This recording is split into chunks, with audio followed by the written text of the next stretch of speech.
Oh, shit. Wait, what? Oh, am I streaming? Did I press the stream button already, chat? I didn't mean to do that. Chat, am I live? I am live. Uh-oh. I just walked into my room and just touched my keyboard to get things started. And yet, here I am. Here I am on FightHype Live with now the newest. You know what? I don't even feel right speaking yet. Hold on, chat. I was not meant to even be live just yet, but just came into the office, pressed the button, and it began. Hold on.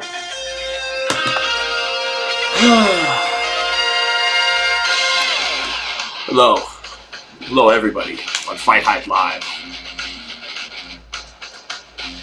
A disorganized start to the usually organized FightHype Live. Earlier we had fake boxing. We had Logan Paul, Dylan Dennis, KSI, Tommy Fury. But now we shift gears a little bit to the real stuff, to the real deal Holyfield. And it's time to cover a little bit of Keyshawn Davis, a little bit of Janabek, Vincenzo Gualtieri, and a lot of Tszyu versus Brian Mendoza. Great style matchup. Let me just find these ESPN fights. Oh, guitar solos incoming.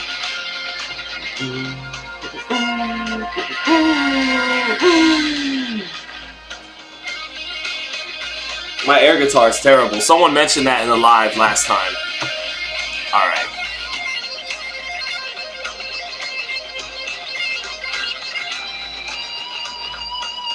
Alright.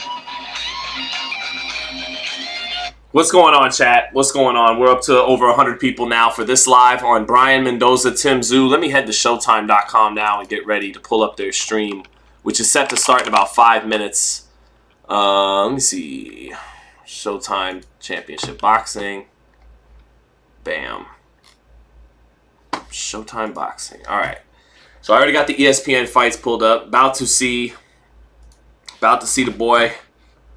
Let's sign in here. I already have it, sir. Hold on. So what's up, chat? What's going on? Marvelous Irv. What's up, Brewski? Molly Mall said, did Keyshawn already fight? He has not fought yet. We are waiting for the Nasir Albright fight to begin. So, looks like my Wi-Fi is being a little funny again. Son of a bitch. Oh, chat, we can't catch a break. It'll be all right by main event time, I promise. It'll be all right by main event time, I promise. What's going on? Chat, just bear with me. We'll be all right. You know, we start things early. Wi-Fi isn't even that good, but it eventually stabilizes. The Wi-Fi is just bugging. It didn't know. It didn't know I was coming like that. All right, hold on. We got time to kill anyways until they start up Keyshawn's fight. So, no biggie. Let me sign in here. This was stuff I would have took care of before the stream. Timothy Haney Jr. says, is Mendoza's WBC interim title on the line like the WBO is? Great question. I don't believe so. I don't believe so. I will go to BoxRec one last time for that, but I don't believe so. But what a fair question. It probably, it'd be technically something of a unification at that point. Let's see. I don't believe so, though. Let's see. No, I don't see anything about it. Just the WBO title on the line. The one that Charlo got stripped of. That's it. That's it, and that's all. Busy fight night, says Marvelous Irv. Yes, very much so. Mike Montoya, who do you think will win, Tim or Mendoza? I think Tim. What's up, Struggle Boxing? Yeah, I think Tim. I like Tim Bradley. I like Tszyu quite a bit. I think he's rounding into a very, very good, intelligent pressure fighter who applies intelligent pressure, kind of like guys like Triple G and Chavez did. He's going to struggle north of 154 because he's not a big man. But at 154, he might be rounding into the best fighter in the division. You know, Jermell Charlo, if he ever does return, and that's an if, if he really is going to get back down to 154, I think a lot of people now would give Tszyu, make it like a 50-50 fight, and probably even favor Tszyu now, based on how Charlo didn't really show up against Canelo. But But Canelo's a different animal than Tszyu, so I don't know how fair that is. I'm just checking things out right now. Getting my stream ready for Showtime. Well, nothing pulling up yet because it hasn't started just yet. Okay, now it should. Hold up. Showtime. Boxing. Alright. Damn, I did sign in, son. Did sign in. Alright, let's go. Now we're just waiting for boxing to start. And then back on ESPN, again, they're getting ready for Vincenzo Gualtieri, the nephew of Paulie Gualtieri from The Sopranos, taking on Janibek. Big underdog is Gualtieri. Ms. Joette, what's going on, Ms. Joette? Molly Mall said Boots versus Villa and AJ versus Helenius should be mentioned in knockouts of the year. Yeah, fair enough, for sure. Alongside Junto Nakatani, Maloney, Joe Joyce getting knocked out by Big Bang Zhang, and Brian Mendoza knocking out Fundura.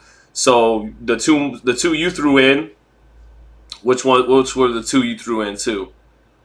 Boots versus Royman Villa and AJ Joshua against Helenius. Yeah, for sure. For sure. Let's see. Get my Showtime stream started, and we should be good for the night. Showtime anytime. Browse sports. Damn, what's going on? Why can't I find live streaming of this fight anywhere? Hold up. Hold up, chat. We're gonna figure this shit out. Watch Showtime live. Let me see. Showtime anytime. Is that it? Alright. Cox. This. Ooh, hold on. What's going on here? Oh, wait. Let's try Google Chrome. Oh, I am on Google Chrome. Okay. Sorry, chat. Trying to get this shit figured out. The circus. Yo, where is the Tszyu fight? No results? Alright, hold up, chat. We're struggling here. Showtime live. Let me see. Going to Showtime anytime and then it's tripping on me. Hold on. KSI robbed. I did think talk about KSI, Mojo Burf. I thought KSI won the fight, but who cares? But I did think he won the fight. I scored it 57-56 with the point deduction. I thought KSI won a 1-point fight, but didn't exactly feel bad for him, just to keep it real. Live TV. Ah, here we go. Ah, got it. I found it, chat. I found it. We are good to go for ESPN. And ESPN starts in 6 minutes, 40 seconds, the Keyshawn Davis fight.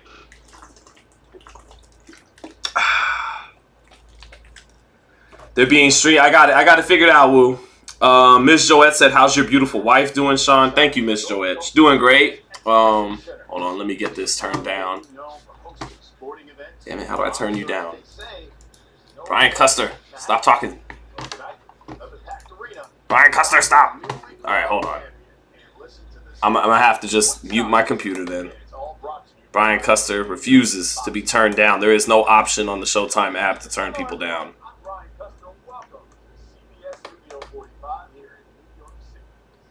Oh, they're doing this live from New York City in the Showtime studio. Abner Mares, Al Bernstein, Mauro Ronaldo, and of course my man Brian Custer, and they're doing their thing. But wife is great, Miss Joette. She is she's actually out in Boulder City here in Vegas with her mom and dad. My son's grandparents. They did some pumpkin patch. They knew I'd be doing lives all day here in the office, so they gave me the house to myself.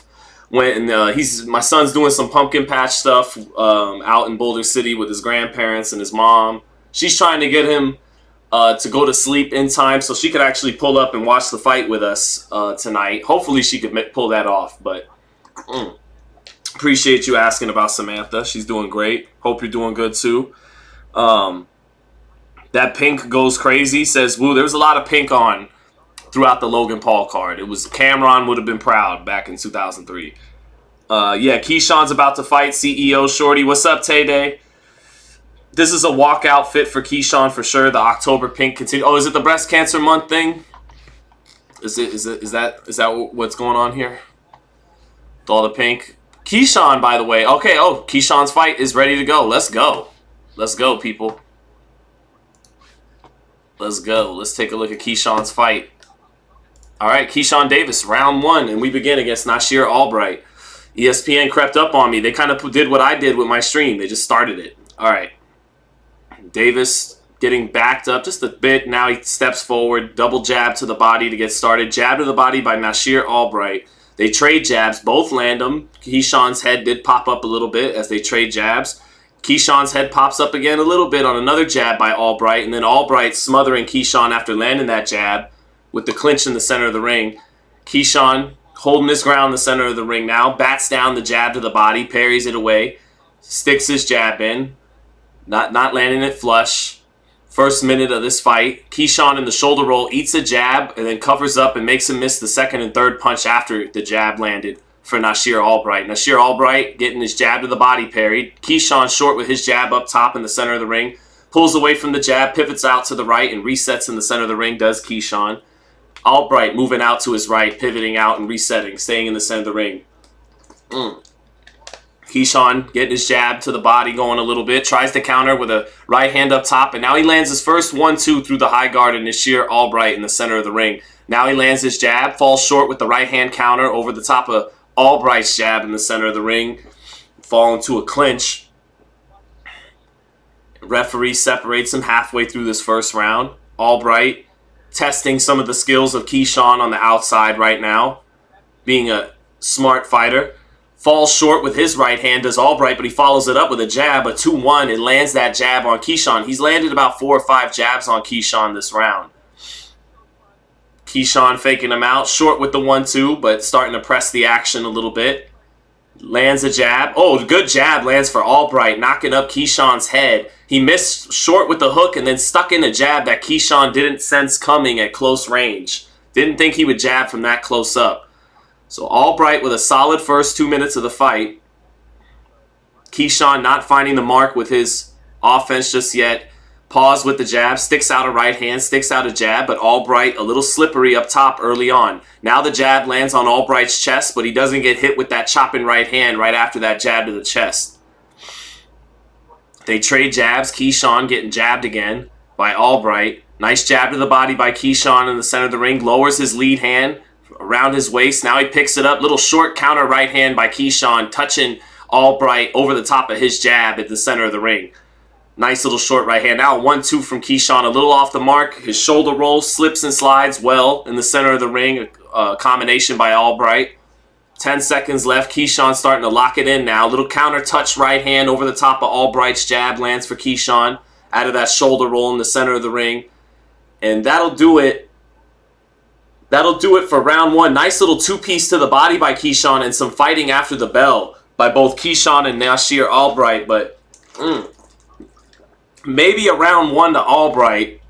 But Keyshawn already was starting to adjust well in the last 30 seconds of the round. Started locking in his shoulder roll in the center of the ring and started timing the jab with the little touch counter right hand over the top of the jab at the end of that round. But Albright did knock his head up about a half dozen times with his lead hand, with his left hand. So Albright might have won that first round against Keyshawn, and we haven't really seen Keyshawn lose rounds. So still thought he kind of started to adjust in the last minute or so. But yeah, give that round to Albright. I gotta re-get my stream going here. For some reason on ESPN, it exits out every 5 minutes, and then you have to maximize again. Janabek in the dressing room. He should definitely win tonight. He's a big favorite, and I agree with him being that big favorite. All right. Back here we are in round number 2 for Keyshawn Davis and Nasir Albright. Make sure yeah, I'm live. I'm good. Nasir Albright, Keyshawn in the center of the ring. Keyshawn taking little steps over to his right now. Trying to check hook. Just short with 2 or 3 check hooks. Now here Albright still landing in that lead left hand just a little bit. Not landing it with a lot of authority or snap, but getting it in there on Keyshawn as Keyshawn looks to counter it and looks to adjust. Keyshawn looking to counterpunch with bad intentions right now. And might want to take the lead with his own jab a little bit more often to know his sense of distance and range. But right now he's just looking to counterpunch against Nasir Albright. Albright short with his jab. Keyshawn coming in the shoulder roll stance. Keyshawn taking his eyes off his opponent in a minute, looking up at the camera or something. Nice little right hook to the body for Albright. Keyshawn coming back with a touch straight right hand up top as a counter, but not yet really finding the mark. Trying to hook off the jab. Now Keyshawn lands a right hand, but he did eat a lead hand while sitting on waiting to counter it. So he actually ate it and still countered over the top of it well. Keyshawn keeps looking to shoot that straight right hand over the top of Albright's jab and isn't quite finding the range with it just yet halfway through the second. Keyshawn picking his gloves up now, a little bit more on the front foot, feints the jab, comes over the top with a straight right hand, but a little bit sloppy craftsmanship by Keyshawn in that sequence. Minute 20 left in the round. Albright gets the jab blocked, goes to the body with his free hand in the clinch, and referee separates him. Back in the center of the ring. Keyshawn feinting the lead hand, drops the lead hand, touches with the lead hand, makes Albright reach for a left hook and counters with two shots, but again, not quite finding the mark. Now Keyshawn placing a straight right hand in between the exchange in the center of the ring, in between Albright's punches. Albright just off the mark from getting hit by a big right hand. Keyshawn beginning to load up on that right hand a little bit. He's really sitting, waiting on it. And isn't creating enough with his own jab getting off first. He keeps looking to shoot the right hand at some point in between Albright's punches or over the top of his jab. 30 seconds left in this round. Nice right hand by Keyshawn, but Albright pulling some of the steam off of it, pulling away from it in the center of the ring. Albright missing a left hook. Keyshawn trying to counter with that straight right hand. And again, not quite finding another straight right hand counter over the top of Albright's jab, not quite finding the mark. Albright jabbing to the body of Keyshawn, missing the left hook up top. Misses the jab up top. Keyshawn starting to apply pressure. Nice little left hook to the body by Keyshawn. Doubles up his jab now. He should do that more. Keyshawn letting a right hand go. Albright quick with the counter left hook. And that does it for round two. Keyshawn not yet asserting any kind of dominance in this fight, but I thought he definitely got off more in round two. Was looking to exchange more. Albright a little weary of the counterpunching of Keyshawn, and because he was weary of it, he didn't get hit by too much of the counters, but he didn't establish much offense himself. So 1 round apiece after 2 on my card. Tay says Keyshawn has a nice little shoulder roll. He does, but right now he's waiting on it too much. He hasn't set his man up to start countering off the shoulder roll. You got to out-jab him first, like Floyd would a little bit. Out-jab him, and once they start reaching for power shots because they can't get past the jab, that's when you can walk them into some nasty right-hand counters off that shoulder roll and everything. He does have a good shoulder roll, but he has a really good jab, and I feel like he hasn't used it enough early in this fight. And Albright has out-jabbed him, and Albright does not have as good a jab as Keyshawn, but he's used it more. So here we go in round 3. Nice little lead left hook by Keyshawn, set up off the jab, touches Albright to start. Albright, the more active guy, throwing 84 through 2 rounds. Keyshawn only 69 punches thrown, but landing more, according to CopyBox. Ref breaks him. Keyshawn trying to lock in and find that radar. He's been inaccurate with his power shots tonight, by his standards. And has underutilized the jab, sitting on counters a little bit too much against Albright. Nice jab to the body by Keyshawn, sets up a little bit of body work, and he doesn't get hit by the counters of Albright. Center ring, Albright trying a right hand, but falls right into Keyshawn, who leans his weight on top of him. Albright going to the canvas after Keyshawn leans that body weight on top of him in the clinch. They're both back up now, center ring. Keyshawn picking the gloves up, then drops the lead hand down. Tries to attempt a 1-2, but Albright getting underneath it, trying to get to his body. Albright, lead right hand. Keyshawn pulling straight back, but makes him fall short. Keyshawn sticking 2 jabs in there now. Albright coming back with his jab. Body of Keyshawn, not in hand now. Touched with the jab twice and set up a straight right hand, and then he touched the left hook to the body a little bit. And that jab helped set it up. Now another jab gets Albright on the ropes where Keyshawn wants him, but Keyshawn not great on the inside, and Albright able to hold his own on the inside there for a minute with a body shot, and they reset now. Keyshawn stepping over to his right. Now he steps over to the left a little bit. Back touches the ropes, steps over to the left, and resets in the middle of the ring. Keyshawn picking that lead hand up a little bit. Albright shooting a right hand to the body after working his lead hand up top in the center of the ring. Keyshawn blocking the jab. Albright jabbing again, moving off to his left. Jabs to the body, keeping Keyshawn preoccupied. Keyshawn touching with the jab up top, but not committing to it. Keyshawn coming here in the third. Keyshawn feints a jab to the body, shoots a little short right hand in close as Albright tried to close the distance, but not landing clean. Misses the straight right hand up top. Not finding the mark tonight is Keyshawn Davis. Close third round. Keyshawn gonna win this round. You're not gonna win a nothing round against a prospect. When all things are even, they're gonna give it to him. So Albright not letting his presence really be felt in the third, but doing enough to frustrate the blue chip prospect in Keyshawn Davis. That's it for round 3. An unimpressive round by both fighters. I give the edge to Keyshawn. I think judges would agree that he's pushing the fight more. He wants the fight more. He's showing more to the judges in terms of getting off, but not really. There wasn't a whole lot to choose from in round 3, but 2-1 Keyshawn Davis. Edwin Ola said, Sean, you back working hard today. Thank you, sir. I flopped on the Logan Paul live. I tried to lure the masses and sell out and make some money, and it backfired on me. So back to the real grind tonight. Jay Daniel says it's hard for an orthodox fighter to jab against a southpaw. Yes, sir. That lead hand fencing from both guys usually canceling out each other's jabs. Keyshawn versus Frank Martin is looking more and more like a 65-35 fight. In whose favor, Molly Mall? In whose favor? If they fought tonight, Frank may very well beat him if they were fighting tonight. Now, once we get to Keyshawn's prime, probably a different story. But here comes Keyshawn starting round 4. Hasn't looked impressive tonight by his standards. And is, in against a fellow boxer. In against a guy that can test him a little bit athletically. Who has some skills at long range. And so he's having to deal with that for the first time in the pros. Against a guy who has some real skills and some ranginess to him. So good development fight, as someone said in the chat, for Brewski. Keyshawn, a little bit off with the short right hand. Albright giving angles. Both fighters with good defense. Now Keyshawn lets a combination go. A double jab, straight right hand, left hook, and that left hook got in. More of that from Keyshawn. He's got to pick the motor up. And that's something I mentioned on Twitter today. Double jab sets up a sweeping right hand to the body for Keyshawn, and that's better work. He's got to work off that jab and throw more combinations against a fighter with solid defense up top, like Nasir Albright. More combinations by Keyshawn. Sets up 2 hard body shots in the center of the ring.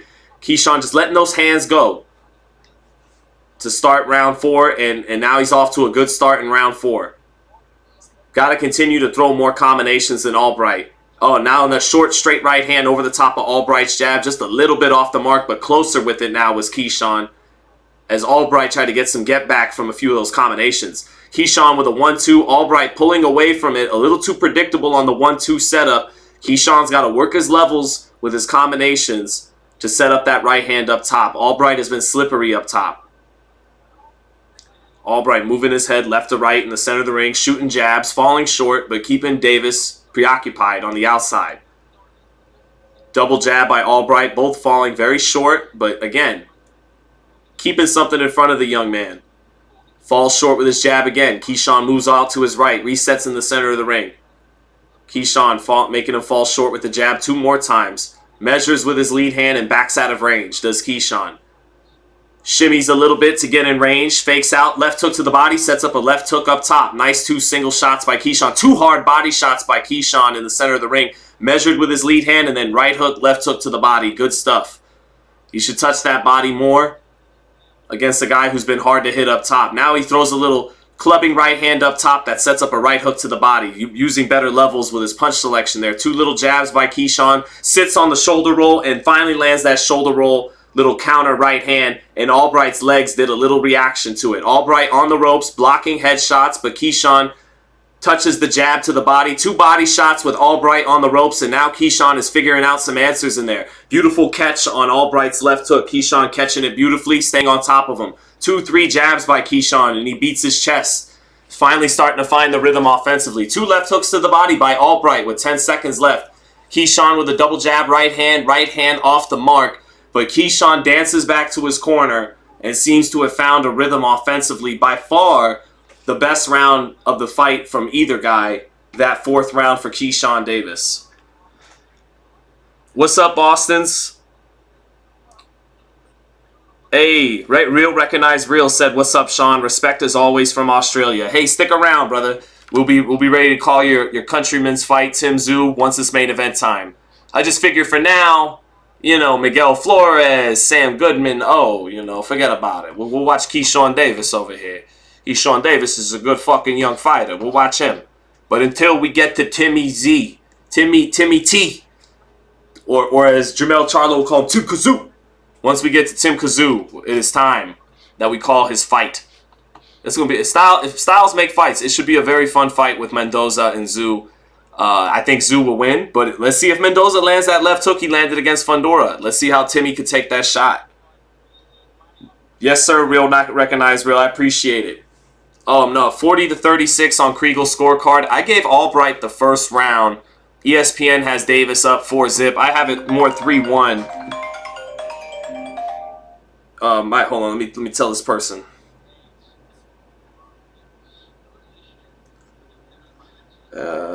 Let me see here.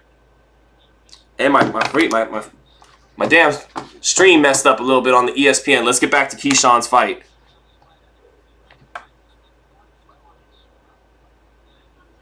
All right, let's see.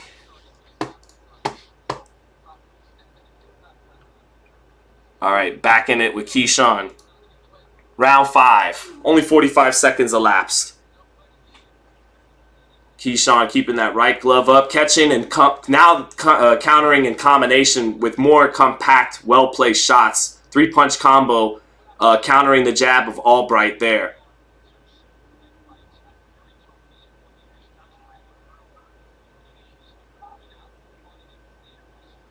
They continue to show the just barely missing counter right hands of Keyshawn on the slow-mo here in round 5 during the action. So that's what I've been calling. You know, he's just been just off the mark with those right-hand counters. And I think he'll find more answers getting off first, using his jab more and touching the body instead of trying to sit down on big counter shots up top on Albright. And he started to do that in round 4 and found success. Here in round 5, not as much success. Still being a little too patient, looking for the openings in between Albright's punches. But Albright's not really committing to these punches. So that's part of why Keyshawn's finding it harder to land the counters, I think. Nice double left hook to the body by Keyshawn. Albright keeping his elbow in place, not eating it full, but a couple of good body shots by Keyshawn. They trade jabs. Both of their heads come up. Keyshawn just off the mark with a right hand over the top of that jab again. Minute left in the 5th. Keyshawn moving over to his right. Now he pauses in the center of the ring, shoots a 1-2 again. Albright pulling away from it. Albright shooting a left hook to the body, counter right hand over the top of that left hook to the body, but it doesn't hit the mark. Albright staying slippery up top. Now a nice little left uppercut off Keyshawn. Instead of hooking off the jab, he threw an uppercut off the jab and landed it at center ring. Don't. Albright, Keyshawn a little frustrated in the clinch, shoving him off. 30 seconds left in the round. So again, now referees warning both fighters. But again, I think Albright is orthodox. Yeah, he's a righty. But I think, again, since Albright's not really committing to his punches, that's why it's a little hard for Keyshawn to land the counter. He's throwing, getting ready to evade before he even fully commits to the punch. Double jab, sweeping right hand, touches, grazes Albright as he backs straight out. The double jab making him back out in a straight line, and then Keyshawn looping the right hand, sweeping it. But since Albright's being very defensive and weary of Keyshawn in these exchanges, he escapes out, and it only grazes him as he escapes out the back door. Another round for Keyshawn. 4-1 for Keyshawn Davis. I gave Albright the first, but other than that, it's Keyshawn. Not as good in the 5th round as in the 4th round because he didn't throw as many combinations as he did in the 4th round. So, I'm way behind King of Kings. Damn. Am I? Let me see. Well, it's because there's a delay on my stream, so it's always going to be 10 seconds behind. But I'm seeing the fight at the same rate you are. It's just YouTube, what I say here doesn't transmit till 10 seconds later anyway. That's how the stream works. But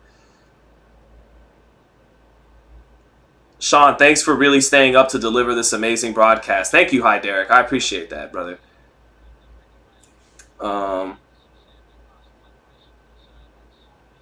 Where's the Tim Tszyu fight showing? Showtime. It'll be on Showtime. But we're right now, until we get to Tim Tszyu's main event time, we're going to call the Keyshawn Davis fight. Round 6 against Nasir Albright. Straight right hand landing for Keyshawn, but Albright continues to roll the steam off of it. 46-21 and punches landed for Keyshawn Davis. I don't think he's landed that many shots. A lot of these have been missing. More roughhouse tactics happening in the center of the ring, and Keyshawn being a little off his game and a little unfocused, clowning after getting picked up in the clinch and kicking his feet around. Don't like that from Keyshawn. He calls himself the businessman. He has to be all business and not have mental lapses like that. 40 seconds into the 6th. Nice jab to the body by Albright. Keyshawn trying to counter up top, but not quite finding the home accurately. Nice jab by Keyshawn. Nice piston jab. Stepped into it, committed to it, and popped up Albright's head there in the center of the ring. Albright clinching after that. Now Albright throwing, half-hearted punches, but throwing them in combination. Now Keyshawn comes back throwing with bad intentions and rocks him around a little bit. Even though he gets the gloves up to block, the impact of the shot still rocking Albright around a little bit. Keyshawn, 2 jabs by Albright in the center of the ring, up top and down low. Keyshawn catching both of them with his right arm. Center of the ring, Keyshawn, little half steps to the right, half steps to the right, keeps the gloves up, catches the jab of Albright, and then Albright clinching. Albright fighting to survive and to frustrate Davis more than win. And it's working a little bit. He is both surviving and frustrating him. Albright, like he's going to close the distance. Short little right uppercut by Keyshawn off the jab, but Albright rolling some of the steam off of it. Albright touching Keyshawn with his own jab. Double jab, straight right hand by Albright. And Keyshawn rolling some of the steam off of it, but some of that double jab right hand touched him there. Keyshawn measuring with the lead hand, shoots a straight right hand in there, falls a little short with it. 50 seconds left. Keyshawn touching with the jab. Albright moving off to his left, back near the ropes. They trade jabs. Keyshawn staying in front of him. Albright feinting. Keyshawn feinting. Keyshawn takes a little step forward, almost gets hit by a jab, but catches it on the right glove. Albright on the ropes, but Keyshawn clinches him despite getting him near the ropes. Didn't let go there. 30 seconds left in this round. Nice jab by Keyshawn. Another nice jab by Keyshawn. Out jabbing Albright in the center of the ring. Jab, overhand right after it, but the overhand right missing the mark. He just can't land that right hand tonight like that. Nice jab by Keyshawn, making Albright miss the left hook. Now a little sweeping right hand to the body after pinning him on the ropes with the jab from Keyshawn. Keyshawn pinning him on the ropes, straight right hand to the body. Nice hard straight right hand to the body after pinning him on the ropes with the jab. Sweeping right hand misses. Left hook to the body lands a little bit. Left hook up top misses to finish for Keyshawn in the 6th. Another Keyshawn Davis round, but Albright is giving him problems defensively. It's all Keyshawn. He's up 5-1, but Albright's doing a good job of, exposing a couple of flaws in Keyshawn right now. So, but this is good development for Keyshawn. He needed this.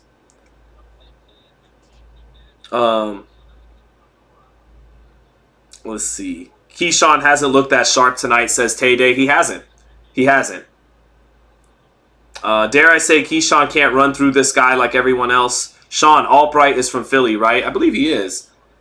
CompuBox has been unreliable for decades, says Boston's. It really has. Let's see. I think he is from Philly. Yeah, he's born in Philly, lives in Jersey. Keep it moving. Thank you for the super chat. Keep it moving asks, what do I think of Canelo versus Beterbiev in the future? I don't think it makes that much sense for Canelo. I think Canelo already won a belt at light heavyweight when he knocked out Kovalev, so he already checked that list off of 4 division champ. He got his belt there. Canelo looked a little too heavy at light heavyweight against Bivol, and even against Kovalev, he had to, Canelo always fights at a measured pace. He only threw 30 punches around against Charlo, but I think that weight doesn't do him favors, and I don't think the Better BF fight brings a whole lot of money, and he's already won a belt at light heavyweight, so he checked that off the bucket list, become a 4 division champ. If anything, I think it makes more sense for him to bring Bivol down to 68 for a rematch rather than go up to 75 and fight Bivol or Better BF. But and then if he is going to move up, the real move would be find an old cruiserweight like Badu Jack, or if Zerto could beat Badu Jack, maybe you could beat one of those guys that are much bigger than you, but you're better than them. Nice left hook to the body by Nasir Albright, and a sweeping right hand to the body too against Keyshawn here with a minute into the round. Double left hook by Keyshawn. But yeah, that's what I think of it. Keep it moving. Thank you for the super chat, brother. Nice jab by Keyshawn. Little touch right hand up top, but missing the left hook. And I think young fighters, I've seen Devin Haney do this too, chat. When it's almost like the jab just isn't good enough for them. The jab has to be a means to the end to what? To the right hand or to the left hook or to the uppercut. It has to set something up, right? You're not satisfied just landing your jab. And I think I saw Haney do this against Gamboa, saw Haney do this in other fights. If all he's giving you is the jab, then just jab his head off to death. And trust me, after you've jabbed him 60 to 80 times, he's going to start to take chances. It's in a fight. He's going to start to take chances. That's when you could start nailing him with the right hand. But if they're pulling away from the right hand, expecting the right hand, they're not staying in, throwing combinations, and you're just touching with the jab, but you're getting away from the jab because you want to land a power shot beyond the jab, just keep hitting him with the jab.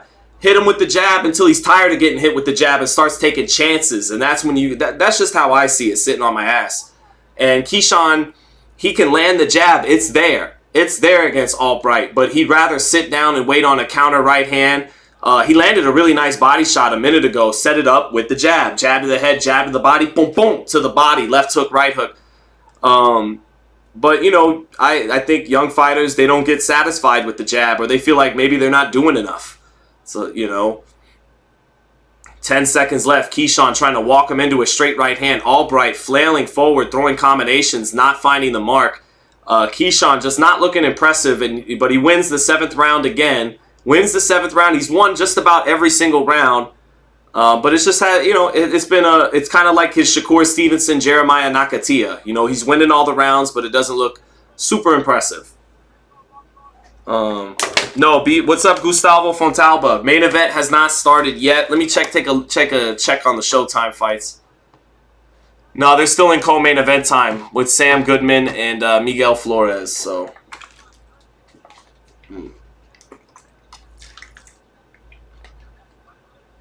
Keyshawn might need to step on the gas a little bit, says Jay Daniels. That's been a problem for him. And I'll show, as a matter of fact, I'll show you guys. I will show you guys once, you know what? I'll show y'all right now, man. This is what I said about Keyshawn before the fight. I think you guys will appreciate it. Hold on. All right. So here's what I said about Keyshawn before the fight. I said, all right, Keyshawn Davis is up soon. Let me tell you something I like about him. If he keeps developing a skill set, he could be a complete fighter that can outbox the sluggers, punchers, pressure fighters, and pressure the boxers. But then I said this. I said, however, we got to see his punch resistance at some point really tested. He does have thin legs. Also, this is the big one. Nasir Albright is showing what I'm talking about. Also got to see his motor against boxers. Will he box too much and not turn up the activity against good defensive fighters? What you think, chat? Holler at your boy. What do you think? Solid assessment heading into his fight tonight. I think that part I mentioned about the motor against guys with good defenses, it's showing up right here. He's being too patient. So here we are in the 8th, minute into it. Keyshawn not in danger of losing this fight at all. Hasn't been hit a whole lot, really at all. Ate some jabs in the first round. But outside of that, he's been sharp defensively, but hasn't been able to settle down and find his accuracy. What's up, Five Boroughs? What's up, Five Boroughs? Great to see you, bro. Five Boroughs, I've been meaning to tell you for a decade. I'm sorry that I did the whole most def common talent quali and everything else is not conscious, it's not smart and all that dumb shit. And you were trying to tell me about Smith and Wesson, you know, and all that, you know. Anyways, I was being a little pretentious 16-year-old who only cared about conscious hip hop in that year. It was like back in 07. I was on some bullshit, Burrows. You know I love the Woo. I get to see the Woo this Friday in Las Vegas, in the New York, or this Saturday in Vegas. But Keyshawn Davis starting to exchange with Albright, getting the better of it. Short left hook into the body in between that exchange of those two, but still not landing the kind of power shots he wants up front. He got the better of that exchange. He's a step ahead of Albright, but there's good learning experience, good growth rounds here for Keyshawn. They trade jabs, both of them getting their heads lifted up. 50 seconds left in the round. Albright trying a combination in close, not getting much done. Keyshawn trying to come back in the clinch with the right hand, couldn't get it in. Two slick guys up top. Albright a little more awkward than he is slick, but slick too. Keyshawn giving half of his body, jumps up with a nice left hook, sharp left hook, but Albright felt it coming, anticipated it, and had his glove up to block it. But Keyshawn with a little bit of clowning in the ring, 20 seconds left in the 8th. Again, if he's the businessman, you can't do it. Now the short chopper right hand gets in the top of the head for Keyshawn, but he doesn't follow it up with a combination. Instead, he pins him on the ropes and tries to tee off with a winging right hand, and he gets caught with a straight right hand by Albright. Big right hand by Albright. Keyshawn's frustrated because he knows that's going to make the highlight reels for his critics. Big right hand by Albright. Keyshawn saying, I'm strong at the end of the round. He deserved to get hit by that right hand, chat, because he finally landed a chopping right hand he was looking for all night. He landed it on the top of the head, and what's he do? He admires his work. He stares at him for a minute, paused with the jab, throws a big sweeping right hand, big swing and a miss. Then he measures some more when he should just be working. He should just be working the combination. The guy's buzzed. Start letting the combinations go. Do the Oscar De La Hoya with him on the ropes. Start letting go of combos. Instead, he admires his work. He loads up and winds up getting caught with the nastiest right hand we've seen him caught with as a pro. Still won the round, still buzzed Albright, and actually showed a solid chin. He took it well, but Albright's not a puncher. 7 knockouts. So yeah, Keyshawn wins that round. 2 rounds left. Let's see. Five Boroughs, I hope you're still in here, brother. It was really cool to see you in the chat. Here, I'll tell you in a minute, King of Kings. I gotcha. 3 Pump says Keyshawn needs to stop playing around. I don't think it's necessarily all. It is playing around, you're right, but it's also just some of his deficiencies are showing up fighting a legit pro with a good little record in Albright. Nice little 2 up jabs from Keyshawn, up from his hip, stepping over to his left.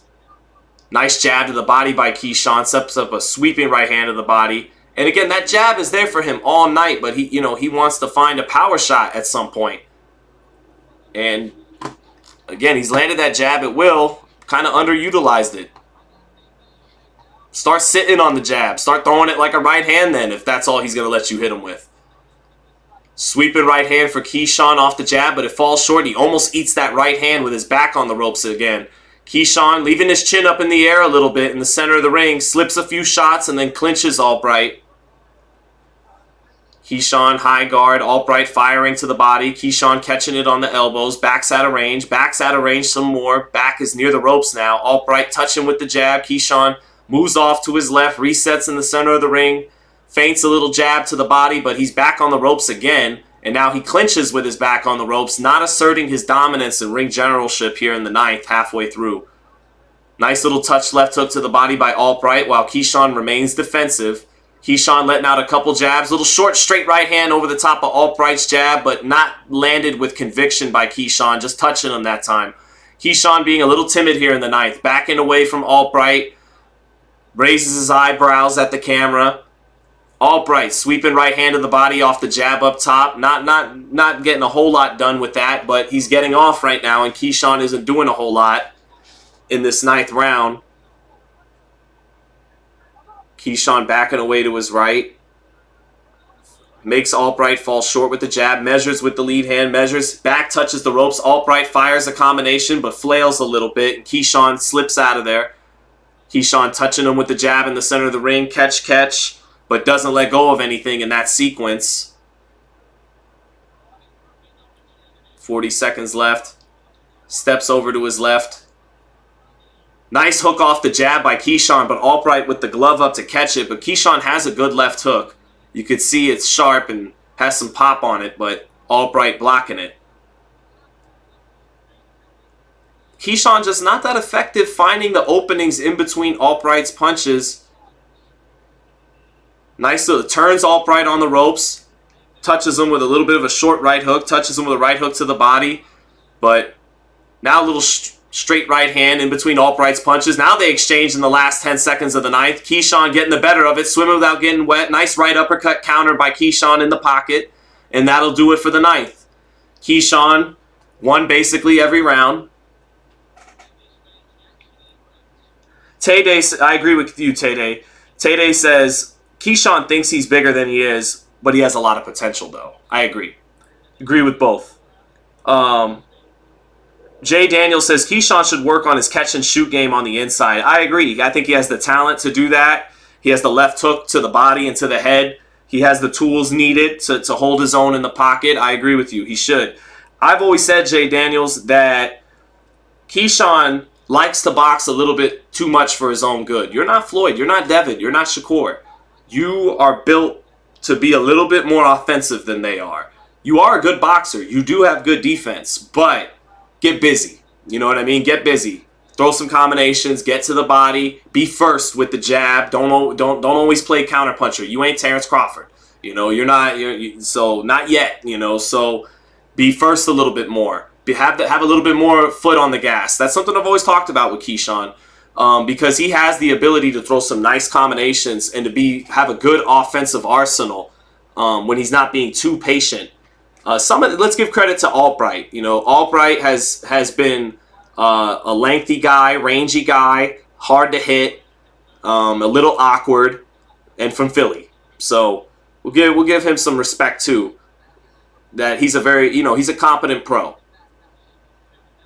Guy just good enough to make you look kind of bad. And that's what Nasheer Albright's doing. Let's see. Albright coming forward, 45 seconds into this final round. Keyshawn on the ropes, ducks and slides, gets away from a combination by Albright. But you'd like to see him close the show, you know, with some combinations here. Straight right hand misses for Keyshawn. Albright pivots out in the center of the ring. They are still in the center of the ring. Keyshawn backing away in the shoulder roll. Makes him fall short with the jab, catching it on the shoulder roll a few times. And then falls into the clinch, does Keyshawn, but doesn't have his foot on the pedal here in the 10th round after an unimpressive showing. Nice 1-2 by Keyshawn, but Albright not eating it flush. Keyshawn moving away, moving around, doing a little bit of matador movement here, stepping over to his left, gets cornered, so that's not good ring generalship, Key. You can't just move around excessively and then get cornered and clinch. You're not controlling the center of the ring. That's not great ring generalship. Referee warning Keyshawn a little bit for that clinching out of the corner. Straight right hand lands for Albright, and Davis's base wasn't very good when he took that right hand. Sometimes he pulls his back leg weight too much, Keyshawn, and it leaves him a little off balance when he's evading punches. That could be a problem, especially with those thin legs receiving a power shot when he's pulling out with that back weight on that back leg too much. Albright landing a jab in between Keyshawn's 1-1-2-1. Albright letting go of a little right hand inside. Back comes Keyshawn with a left hook, right hook up top. Left hook to the body, got in. Now they exchange a little bit in the center of the ring. 40 seconds left. Keyshawn sharp shooting, but not fully committing, getting to sit down on those shots. But sharp shooting with touching him with the right hand in between punches. Keyshawn getting the better of that exchange. 25 seconds left. Albright fake fighting, letting it all hang out now in the last 25 seconds when he didn't do that all fight. But Albright letting go of combinations. Keyshawn catching in the pocket, not catching and shooting the way Jay Daniels wants, but getting sloppy here. in this last 10 seconds with this exchange. Keyshawn not getting caught by anything, but not showing the vision and the accuracy in the exchanges to make Albright pay for such wildly thrown punches. And that does it for round 10. And Albright, was very competitive in that round. That was a close round. I thought Albright may have won 2 rounds in this fight. Maybe this was 98-92 for Keyshawn. I could see 99-91 as well. And I had this fight 8 rounds to 2 or 9-1 for Keyshawn Davis, but it was not an impressive performance for Keyshawn. He'll have a lot to learn, build from when he goes back and watches the tape with Kay Karoma and Bomac and Terrence and Shakur. He continues to be to have a lot of tools, but he's got some growing to do. He was kind of in the exchanges in that last round. It was kind of like a quarterback who couldn't go through his reads very well. I cover the Raiders. I cover the Raiders and the Patriots tomorrow, chat. So let's try this. Let's try this football analogy here. Keyshawn, if he was a quarterback, his first read was the right hand tonight, the counter right hand. Finding that whether it was in between a combination by Albright, punching in between his punches with the right hand, or countering the jab of Albright with the right hand. His first read as a quarterback tonight was the right hand. And he seemed to struggle making his second and third and fourth reads, finding the other options on the field. And since he didn't find his first read a lot, he kind of struggled to deliver the ball, to deliver the punches to the right target throughout the night. Still won, still got the job done, won convincingly, won almost every round. But this didn't land a whole lot of eye-catching shots. Actually, the most eye-catching shot of the fight was the right hand he ate at the end of the 8th round after he stunned Albright with a short right hand. And ESPN has it 98-92 for Keyshawn. I have the same score. Elon Love says Frank Martin beats him. Emilio Beltran says more squats and calf raises in Keyshawn's future. I agree. I said that before the fight. Don't forget about my questions, Sean. Oh, I got you, King of Kings. I am half Italian, Sicilian. Well, no. Half the family. My mom's side came from Palermo, Sicily, and my mom's dad's side came from Torino, up in Piedmont, Italy. So one from up north, one from down south. That's mom's side. And then on dad's side, his dad, John Zittel, was German. And my grandma on my pop's side, Rita McCall, she was Irish. Her family was from County Cork, Ireland. So I'm Irish-German on my pop's side and Italian on my mom's side. So basically, I'm like most white people from the city of New York City in the 5 boroughs. I'm mixed with Italian and Irish. So, all right, here comes the final verdict. And the winner, chicken dinner, is Keyshawn Davis. Keyshawn gets the W. He deserves it. He's not jumping up and down. He doesn't look. And it was a majority decision. One judge did not score the fight in his favor because it was a nip and tuck fight. He did not separate himself from Nahir Albright a whole lot. He just nicked round after round on my card. But he did not, separate him with clean, effective punching and all that. It was, he won. He was the better man. But wow. That's crazy. 96-94 is wild. TC The Crisis said, seems a bit biased. A ton of criticism for Keyshawn, and Keyshawn only when he's winning. I love Keyshawn. I'm a Keyshawn supporter. I think he's got charisma, it factor, great smile. I said before the fight on Twitter, he's got the tools to develop to be able to outbox aggressive fighters, punchers, sluggers, and he's got the offensive arsenal to take it to the boxers. But he's got to find his identity in there. He's got to make the most out of all his tools. I really like Keyshawn, even on a personal level. I like dealing with him. He's a fun person to be around. But the number one thing that comes to mind with me, the first thing I think of Keyshawn Davis is how he let that gold medal match with Andy Cruz get away from him because of his motor. Andy Cruz came out and outboxed him in the first round of that gold medal match. In the second round, Keyshawn hurt him with a right hand.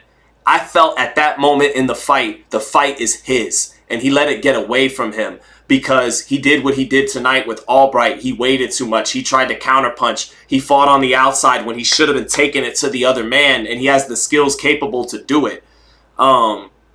So That's an issue for him that he's got to find out in the mirror is just having no mental lapses. He clowned a few times tonight instead of staying on his P's and Q's.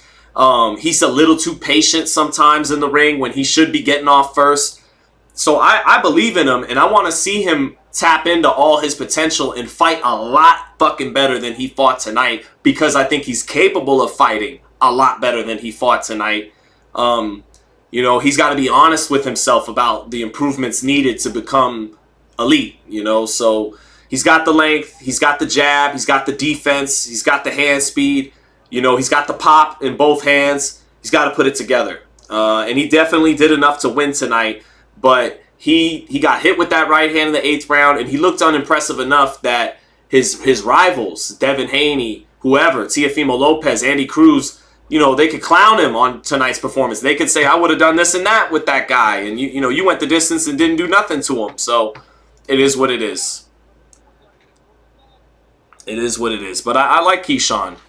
I want to see him pan out and achieve all his potential, because I think his potential is vast. His legs are a little weak though, and he does, when he backs out, sometimes he puts too much weight on that back foot, and if he gets hit with a power shot while he's backing out like that, it'll be a problem. He doesn't always have perfect balance when he pivots out to the left on the back foot or pivots out to the right. What do you think of his big brother, Jay Good? I mean, Kelvin Davis, you know, I don't think he'll be a world champion. You know, competent pro. He showed heart tonight, got hurt with some shots, came back and won his fight fair and square. So, he's a pro. He's a legit pro. But I don't quite think he'll become, some elite champion or anything like that. Really excited about Tim Tszyu's younger brother, Nikita. I've heard some good things about him. Sean, my man, you got Tszyu winning? What's up, Matty boy? I do have Tszyu winning. I do.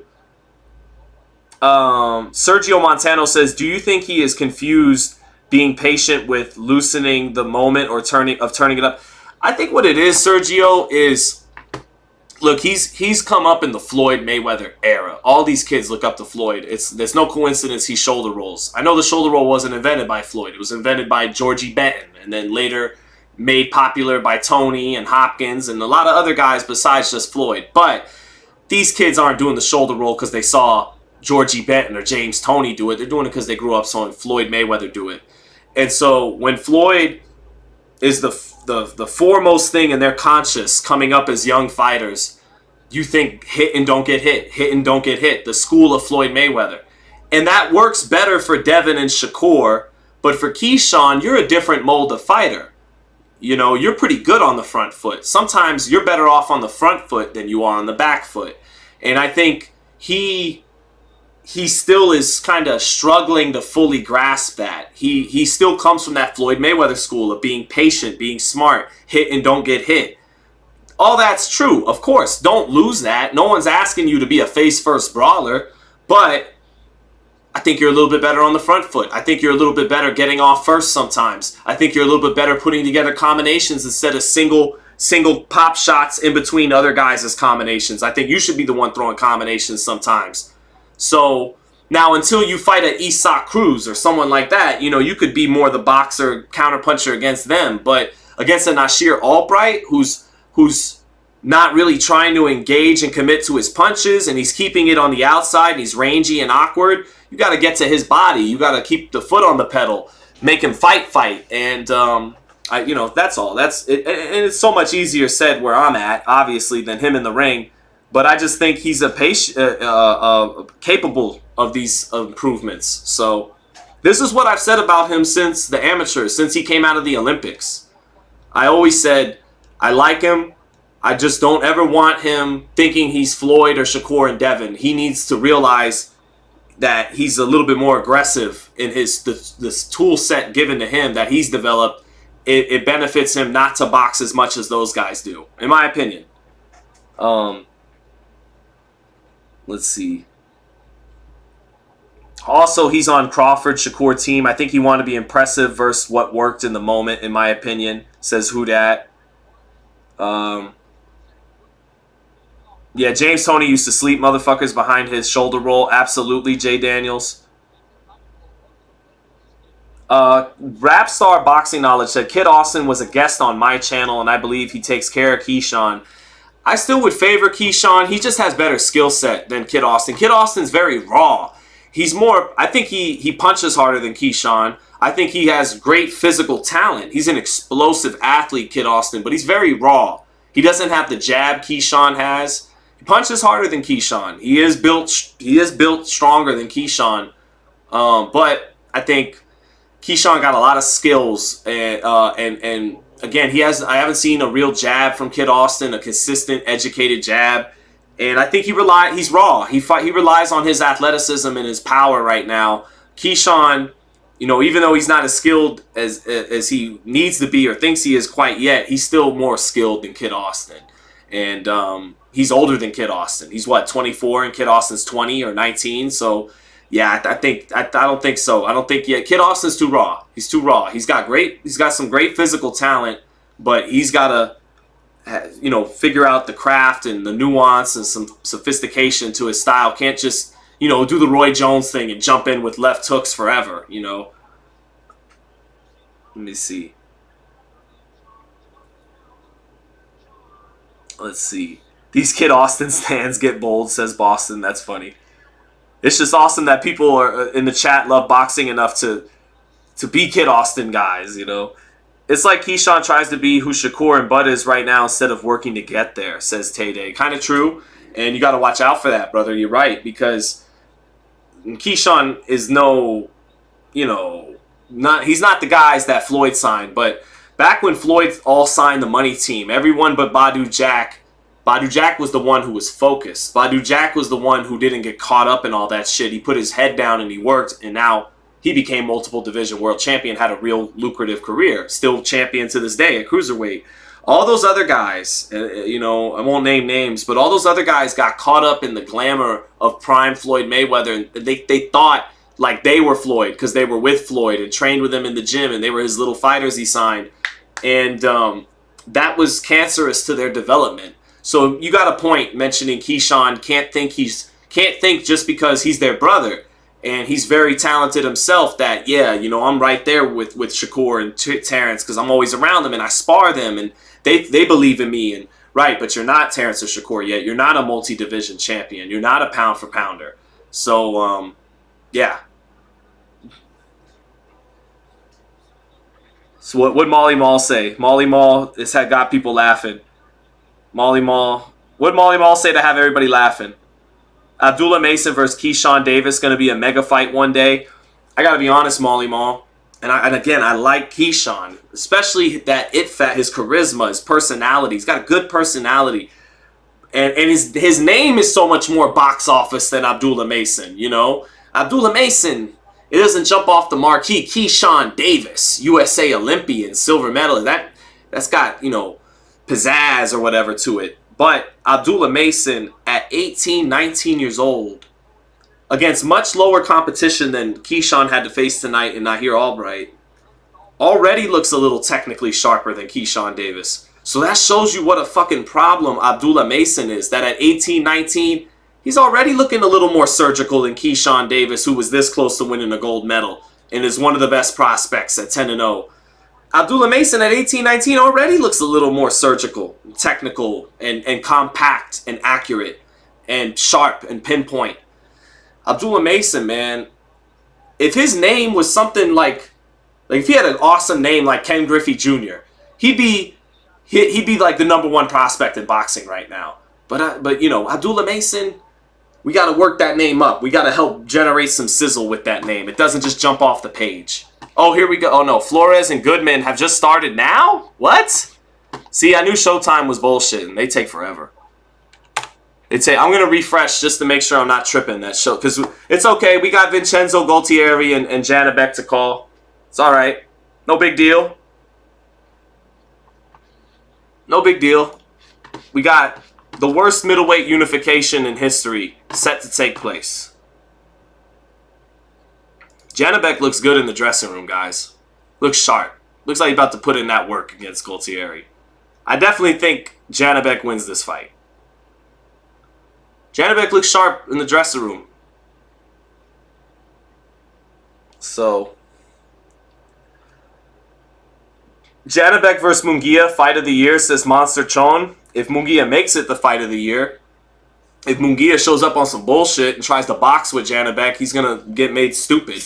But if he comes to be the Mexican warrior and he could eat some punishment in the first half of the fight, he could take it to Janabek in the second half of the fight. But, man, he ain't going to do nothing. And I like his offense, Munguia, but at a certain point, what does it say about you if you're not willing to force your management to make you fight someone real at some point?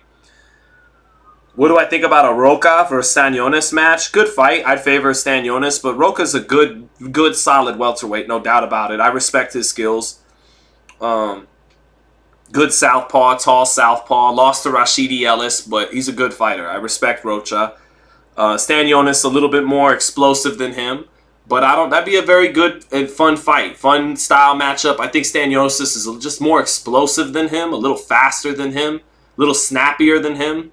But Rocha is a tough Mexican, and usually it's tough to beat a tough Mexican fighter with solid power trying to take the fight to him. Usually you're better off doing what Rashidi Ellis is and turn him, box him, be fast with your punches. So that'd be a great style matchup, Stanionis and Rocha. Jay Daniels, I don't know, man.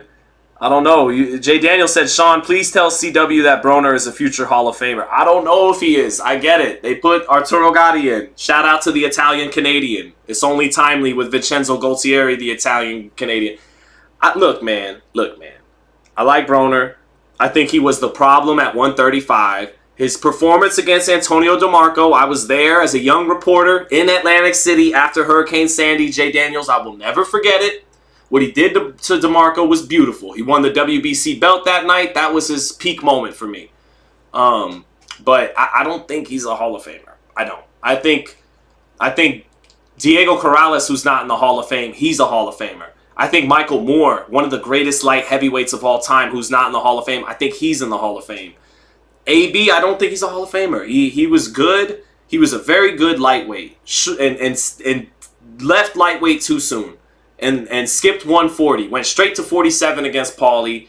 Had a way tougher fight than Paulie than expected. We all thought he was going to fuck Paulie up. And Paulie gave him a very, very competitive fight and kind of foreshadowed what Maidana was about to do to him. That, damn, this dude isn't the next Floyd. Because there's no way Floyd would have lost 5 rounds to Paulie Malignaggi. Because we all really thought Broner was that dude after DeMarco. I certainly did. And it just didn't pan out. I know he's got the 4 division belts. I know that. But, I mean, I can't even remember who he beat for the WBO at 130. A lot of people thought he lost to Ponce de Leon at 130. He did his thing at 35. Against 40, he won against the Russian, Aladariev, you know. But that guy never did nothing. He won. I'm happy for AB. He won the WBA. He beats Paulie for the WBA. Paulie, and I'm Italian and from Brooklyn, I was there when he should have lost to Pablo Cesar Cano. He lost to Pablo Cesar Cano. He shouldn't even had that belt by the time Adrian Broner fought him. So just being real, Jay Daniels. Got love for Broner. He was a good-ass lightweight. But he said, y'all are tripping. Just because we expected more doesn't mean he didn't do enough. Y'all crazy. Look, he's good. I just don't think he was a Hall of Famer. He was a good fighter. I don't doubt that. I would have loved to have seen him have an extended run at 35. He was like James. He had a little James Toney in him at 35, in the pocket with the shoulder roll, fucking people up. But he was little. He jumped up in weight, wanted that big money. Maidana knocked him off, and he never really did anything after that fight. You know, he won the WBA at 140 after that fight. I'll give him that. But the Arturo Gatti is like that's the one guy brought up to always do it. Look, Arturo Gatti is a special case, and he wasn't a slouch. Tracy Harris Patterson was a good fighter that he beat in '95 for the IBF belt. They handed him a belt. They handed him Costa Zoo's belt when he fought Gianluca Branco at 140, but technically 2-division champ. But Gotti, what the reason he's in the Hall of Fame is because he's white. No, I'm just kidding. That's the joke. I don't know. He's the exception to the rule. Gotti didn't get voted into the Hall of Fame because he's a great fighter. He got voted into the Hall of Fame because he's been in amazingly great fights. to where he owns a distinction that's rare. He's been in 4 different Fight of the Years. Gabe Ruelas, Mickey Ward, the second Ivan Robinson fight, and I believe the third Mickey Ward fight. All won Fight of the Year. And the only other fighters who had won that many who had been involved in that many fights of the year was Sugar Ray Robinson, Carmen Basilio, and I think Muhammad Ali. And I think beyond those 3, Gotti's the 4th one. That's a very special class of fighters to be along with. I mean, you talk about Sugar Ray and Muhammad Ali, and so he was in so many dramatic fights of the year. And I know HBO helped do their part. HBO did overhype Gotti Ward. I think Morales Barrera, right behind me, better fight than, not only a better fight than Gotti and Ward, but fought at a higher level. But because it was 2 Spanish-speaking featherweights and not 2 white guys, 1 Irish, 1 Italian from the East Coast, you know, it didn't connect with Lampley and the... I mean, Lampley and the boys loved Morales Barrera, loved it. They stood up and clapped at the end of the 3rd fight, so don't get me wrong. But, you know, I'm not dumb. I understand that played a role in Gotti's lore, you know, how much HBO sold him to us. But I think Gotti deserved it, man. He was boxing's blood and guts warrior. He's the only guy to be in 4 different Fight of the Years alongside Robinson, Basilio, and Ali. So let him live, you know. Well, you know what I mean. Let him live. And Broner, it's not like Broner was in fights that made up for being a lack of a true great fighter. Well, he was in so many great fights, you got to put him in. He was in that war with so-and-so. He was in that... No, he didn't give us great fights. He gave us a great performance against DeMarco, and he gave us a great fight against Maidana in a losing effort. That was a great fight. And he came back and hurt Maidana later in that fight. But outside of Maidana, wasn't really in a great fight. He didn't show up against Mikey. He didn't show up against Pacquiao. And yeah, so I you know, he was good. He was good. And a very good lightweight in his time. So, anyways, it's main event time. It is main event time. Janabek, Vincenzo Gualtieri's already in the ring. Here comes Janabek with some Mexican colors, some Italian colors. I don't know which one he's referencing here because he is Kazakh style. He's from Kazakhstan, like Triple G was. And this man is rangy. He's very good on the outside. Doesn't love to fight on the inside a whole lot. Doesn't fight in the phone booth, but he's excellent at long range. And good luck getting out of the way and figuring out his left hand. He has an excellent left hand out of the southpaw stance, does Janabek. The lead hand doesn't do a whole lot. He doesn't have a great right hook. He doesn't have an amazing right uppercut. He doesn't do a great lead hand body shot. He's got some of that, don't get me wrong. But most of the magic for Janabek comes off the lead hand setting up the backhand. Whether it's feints, they're doing a lot of what those Eastern European fighters do with a lot of lead hand magic. Tim Bradley earlier called it jousting with the lead hand, feinting with the lead hand, fencing with the lead hand, using it in different ways, different setups, different rhythms to set up that backhand, to set up that left uppercut, to set up that straight left hand. That's Janabek's game, is that backhand, that left hand. And he does a lot of the Eastern European tricks with the lead hand magic to set it up. So that's the scouting report on Janabek. What's up, Mike Moz? Mike Moz is back in the house. Charles N said Papachenko. Yeah, that's that Papachenko style. Molly Mall said Eubank Jr. versus Janabek. Really the only interesting middleweight fight. Yeah, short of Munguia jumping in the action or Jamal Charlo looking great next month against Jose Benavidez. I still think Jamal and Monster Chon asked Jamal versus Janabek who you got. I mean, right now, Janabek, because Jamal hasn't fought in almost 3 years. But let me see how Jamal looks against Jose. If Jamal looks like himself or something close to it, he might still be the best middleweight in boxing. It's just we haven't seen him since the summer of 2021. But when last seen, it'd have been a 50-50 fight with Janabek. I would still favor Maul. But I don't know, man. Maul couldn't get out of the way of Matt Korobov's straight left hands. That Eastern European, a Russian fighter, Matt Korobov, was hitting Jamal Charlo at will with the straight left hand. Jamal pulled that fight out unimpressively. If he's getting hit with straight left hands by Korobov, it might be a big issue against Janabek. But I still feel like Maul, when he fires on all cylinders, still has a little bit more to him than Janabek. But I mean, when's the last time he fired on all cylinders? The pandemic against Sergey Derevianchenko? So, Vincenzo Gualtieri confuses me. He is a German person with an Italian name and I think fought out of Canada. Interesting. I don't think I'll have to know about this man much more for much longer. No, but if he pulls off the upset, God bless him. We'll call it down the middle. Jamal ain't ready to fight yet? Yeah, not yet. Matt Korobov has better footwork than Janibek, says Jay Daniels. I'd have to go back and watch the fight, but that you might be right about that. I think Janibek is better than Korobov, though, was. But then again, I don't know, man. Korobov came around in a deeper time where it wasn't as easy to get to a belt like Janibek did. Korobov came around when Triple G, Canelo, the Big Charlo was moving up. Peter Quillen, Danny Jacobs.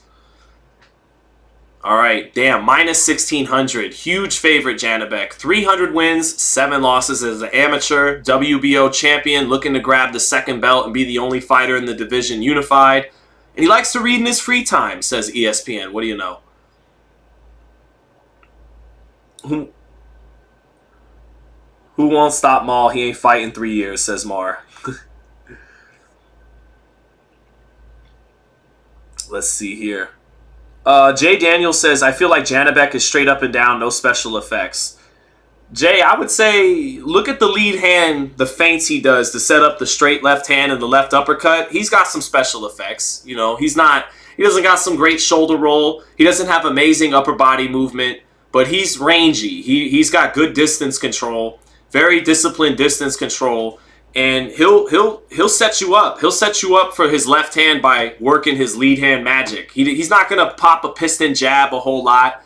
He doesn't fight like the Americans. You know, he's not going to pop the jab in there a whole lot, but he's going to fence with it, touch with it, feint you out of position, make you react, and then don't touch you with the straight left hand. He's got some special effects with his lead hand feints and stuff like that. Oh, you were just giving a quick Floyd reference? Yeah, no, fair enough, but... All right, here we go, round 1. And Janibek immediately starting with that lead hand magic, lands his first jab of the night as he lets it go. Vincenzo Gualtieri with his hands down eats another jab. The shorter man on the outside, shorter arms. Janibek, it'd be fun to see him not play with his food tonight. But he landed those first 2 jabs as Gualtieri tried to drop his hands at his side. Janibek, right hand low, left hand up. Gualtieri now picking up both gloves. Back near the ropes. He is the shorter, smaller man, it looks like, against Janibek here. Janibek feinting twice. Shoots the jab in there. Gualtieri doing some clowning. And then eats a little straight left hand to the body as Janibek takes a step back as Gualtieri gets his back off the ropes. Tries to fire. Janibek just good distance control. Takes a step back. Hits him with a straight left to the body. Now Janibek looping the left hand off a jab, but falling short with that punch as Gualtieri falls into the ropes. Gualtieri back near the ropes too. He's kept on the outside where that favors Janibek. Janibek feinting the lead hand, shoots off the jab, feints a lead hook, and shoots the jab. Gualtieri not getting in range to be hit by that left hand. Now Gualtieri steps in with a right hand and a left hook, but Janibek defensively responsible, rolls the shots off. Gualtieri holding the ropes for a second as he moved off to his left. Janibek shooting the jab. Gualtieri catches it, falls short with another jab, does Janibek. Gualtieri staying near the ropes for a lot of this round. Janibek pinning him there. Straight left hand to the body by Janibek. Set up off a lead hand jab. Janibek with that lead hand down. Throws the jab twice. Pause with it, then shoots it through the center. On that third jab. Touches with the jab again. Gualtieri stepping over to his left, and Janibek tries to lead the hook. Walk him in where he was moving out to his left. Now a nice jab by Janibek and another jab, sweeping left hand. Gualtieri gets the glove up to block it. Janibek keeping his right hand down. I said he has no shoulder roll, but he's actually trying to shoulder roll a little bit. Lead hand down, catches the winging hook and shoulder rolls the right hand. Gualtieri switching southpaw now.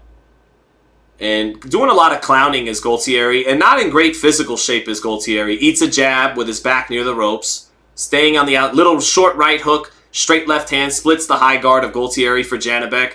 Janibek walking him into a left uppercut off a touch jab, and I think Gualtieri felt it. Now Janibek touching with a jab, sweeping the left hand. Gualtieri clowning, extending his arms out after blocking the shot, but he's getting nothing done here in round 1. And is looking like the big underdog he was slated to be. 10 seconds left in the opening round. Janibek short with the jab, staying on top of him though, not giving up center ring positioning and keeping Gualtieri near the ropes throughout much of this round. Double jab, straight left hand through the center for Janibek. Gualtieri just getting his gloves up to defend, not returning fire. And that's it for round 1. Pretty much what we expect so far. 10-9 Janibek. Yep. 10-9 Janibek. Let's take a quick look at Showtime. Make sure Goodman or Flores didn't get a quick knockout. Let's see. Re-updating that. But good stuff by Janibek in round 1, going the way we thought it would. So in that first round, Gualtieri in no man's land on the outside. I don't know how much Gualtieri really got for him, except for winging the occasional shot. Gualtieri kind of looking like Dylan Dannison round 1 in terms of the physique, the tattoos, and the lack of throwing punches. So, yeah, Naldo the boss says, Gualtieri is heavy-footed and his reflexes aren't fast and sharp. Dude is going to get KO'd. Well, some of that depends on Janibek. You got to keep his foot on the gas. Like, don't play with your food tonight. If you want to make a damn statement to the middleweight division, get him out of here. Gualtieri reaching with a right hand to start round 2. 2 counter shots by Janibek. Quick, sharp right hook and a left hand behind it. Janibek is sharp tonight. His punches have good sting and speed on them. Nice jab up top by Janibek. Janibek continue to keep that left hand cocked and the right hand down at his waist. Staying rangy, not squaring up too much out of that southpaw stance. Janibek double feint, shoots the jab. Short with the jab a second time. Gualtieri just looking for a chance to wing a right hand or a left hook. Double jab by Gualtieri makes Janibek reset and back out of range. So Gualtieri getting something kind of sort of done there. Janibek feinting, shoots a nice little right hook, left hook. A little bit different punch output there by Janibek as opposed to just the 1 or the 2. Kind of clubbed both of his shots nice and short and sharp. Gualtieri got his hands up to block, but it still left an impression. Gualtieri getting his hands up to block, eats a 1-2 down the pipe, gets his hands up to block it, but it still moves him physically back. Now Gualtieri, both hands down, picks him up, center of the ring. Janibek, tighter in his stand, nice counter left hand in between Gualtieri's shots. Gualtieri trying to open up in the center of the ring, and a sweeping left hand up top, then a sweeping left hand to the body. Good accuracy and sharpness there by Janibek with that backhand.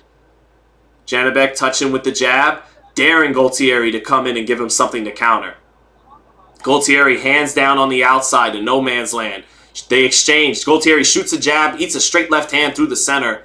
Landed more on the chest, but Janibek has him zoomed in, has his radar locked in on where to shoot the shot as soon as Gualtieri's going to open up. Gualtieri opening up with a lead hand and eats a right hook counter. Janibek sharp tonight, especially against a guy like Gualtieri.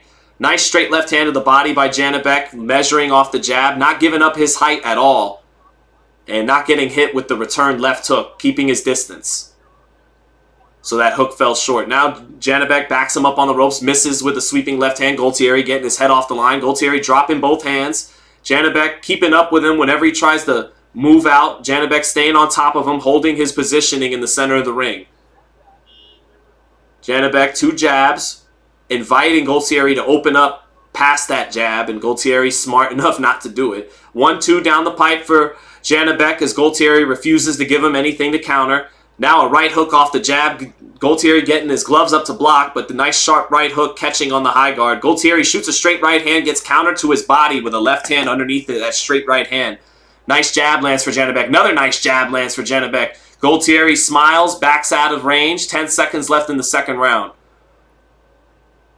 Janibek got him on a string, got him on a wire. And that'll do it for round 2. 20-18 Janibek. And, I don't like the whole Janibek's the boogeyman at middleweight, because when the division sucks, ain't no such thing as a middleweight, or as a boogeyman. But Janibek looks good tonight. Very sharp, great distance control. And he's got Gualtieri on a string to where Gualtieri knows that's his ass if he opens up with anything. So Good first 2 rounds by Janibek. Everything tight, technical, precise, sharp, good speed. Good stuff by Janibek so far. You gotta get in. You gotta get inside on this guy or be a counter punch him, or it's not easy. What we think so far, chat? We need a stoppage from Janibek for Showtime main event purposes. Oh no! Don't worry. Tim Tszyu holds precedent over this fight. The minute Tim Tszyu's fight starts, I'll click over. It's not serious. I'm checking on the Flores and Goodman fight. Flores is landing some hard uppercuts with a minute left in the 6th round, but you know, Flores always goes the distance. I never see him actually knock somebody out in this level. So I think we're safe. I think we're going to get through the Janibek fight and still be in time for the first bell of Tim Tszyu. But if we have a decision to make, Tim Tszyu it is.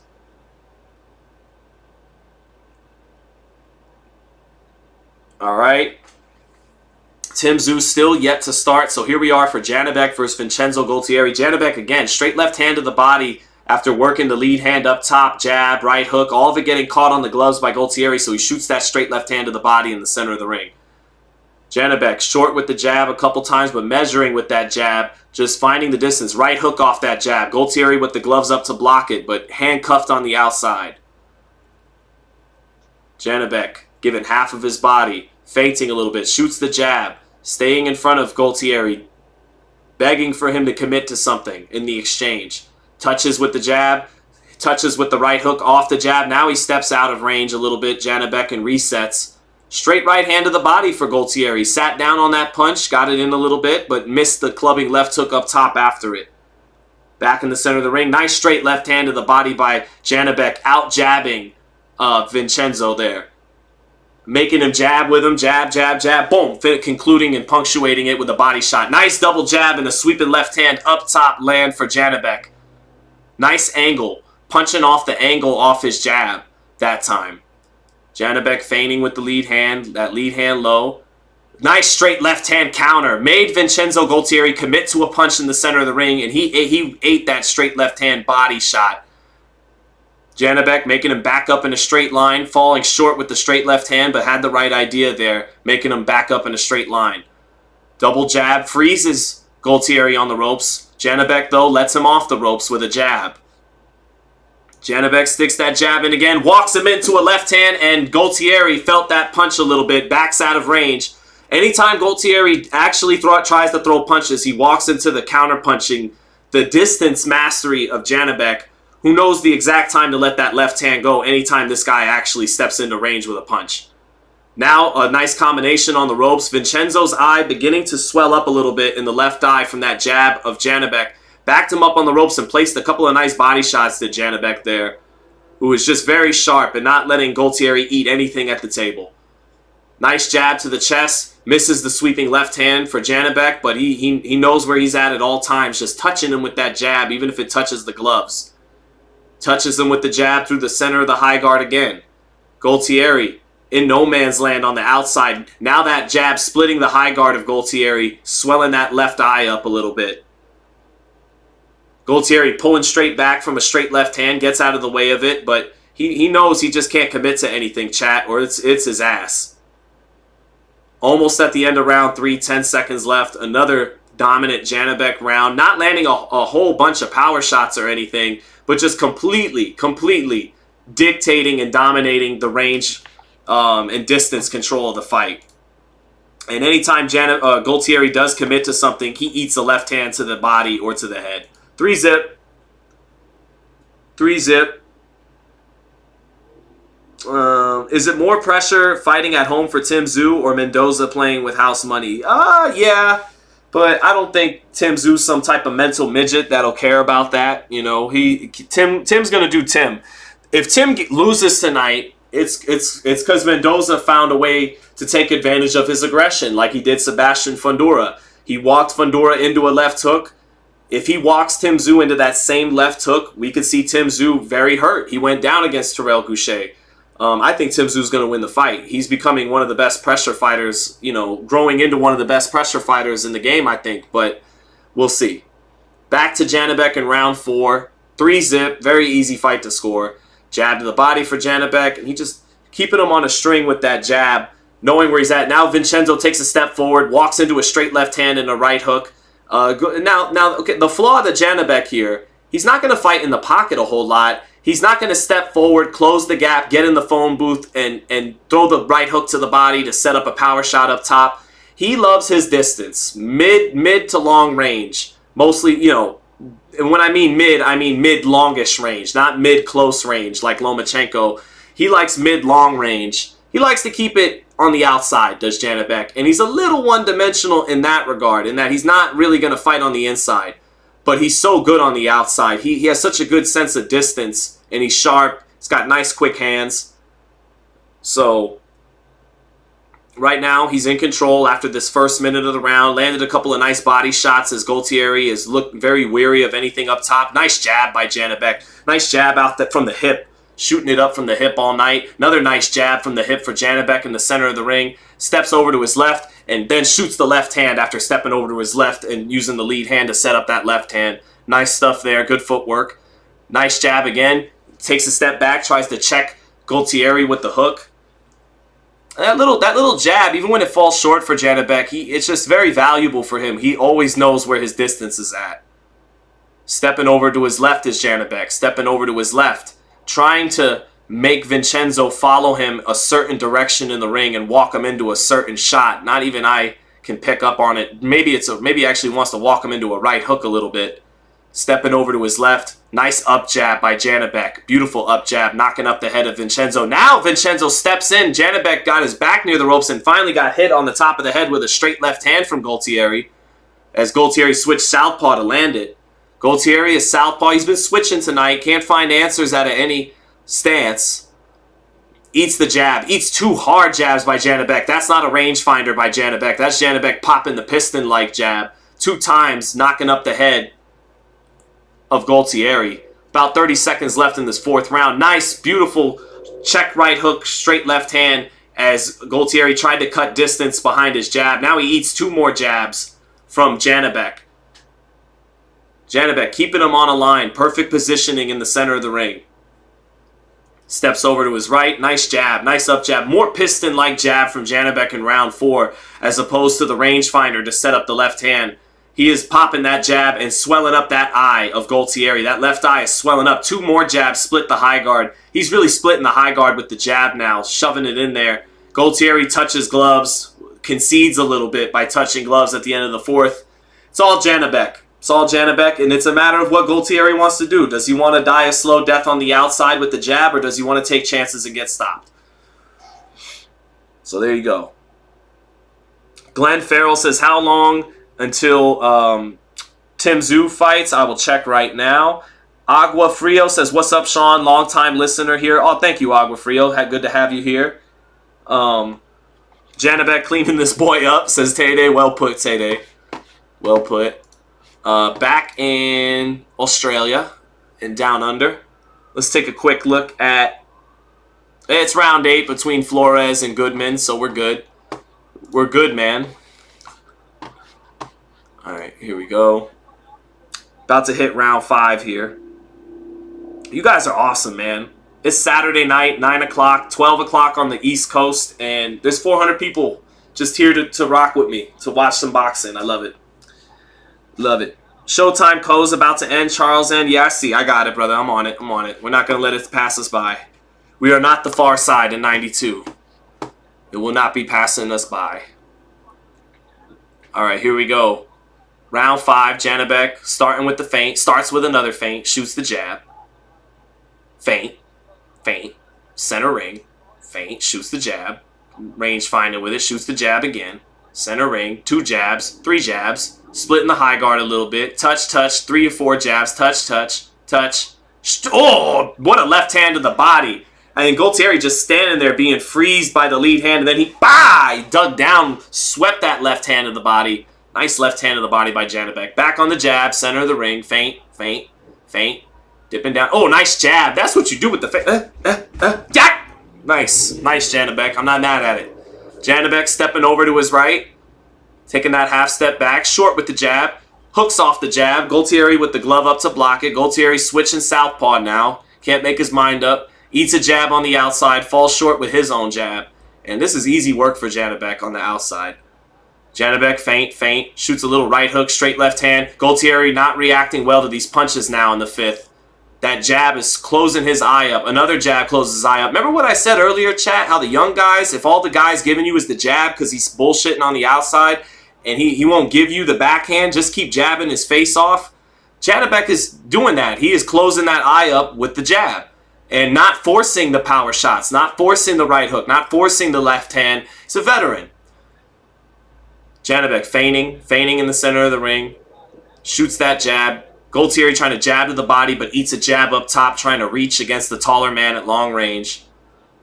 Gualtieri in no man's land on that outside, just confused and lost at sea. Janibek playing with him. But I said, don't play with your food, Janibek. If you want to make a statement, it's the 5th round. There's a minute left. And nice right hook, left uppercut. And Gualtieri's hurt. I got the commentator curse. Right hook to the body for Janibek. He pins Gualtieri on the ropes. Clubs him with some left hands. But Gualtieri keeping the gloves up so it doesn't get in flush. But what Janibek did to start this sequence was take a step back. Right hook, left uppercut. Beautiful 2-punch combination. Now he's back on his jab. Resetting things after buzzing Gualtieri, finally landed some of them hard power shots he really wants to land. Gualtieri trying to be tough on the inside, but hits nothing but air with his right hand to the body, left hook up top, 2-punch combo. Janibek resetting in the center of the ring, crouching down, feigning with his lead hand at his hip, shoots the jab short. Gualtieri backing out of range. Now Gualtieri steps in range a little bit, and Janibek wants that. Right hook up top, straight left hand blocked by Gualtieri, but he eats the right hook to the body. Nice double jab up top by Janibek. 10 seconds left in the round. 5 seconds left in the round. And Gualtieri is just getting outclassed in skill on the outside, getting a boxing lesson. Janibek twirling his hands up at the arena in the empty Texas arena. Some Kazakh flags in the few seats occupied. But yeah, man, good stuff by Janibek. Good stuff. But like I was saying, you really don't play with your food now. Don't play with your food. Get him out of there. I know you're dominating the distance. I know a big reason this guy ain't already out of here is because he knows better than to really take those type of chances on a consistent basis. So you turn it up. You go on the front foot. You show more wrinkles to your game. Put the double jab on him and freeze him on the ropes and do all kinds of different things. Do your thing. Find a way, brother. Show us you that guy at middleweight. Nice left uppercut that got in. It was the right hook. Boom, left uppercut in between Gualtieri's punches. Here we are in the 6th.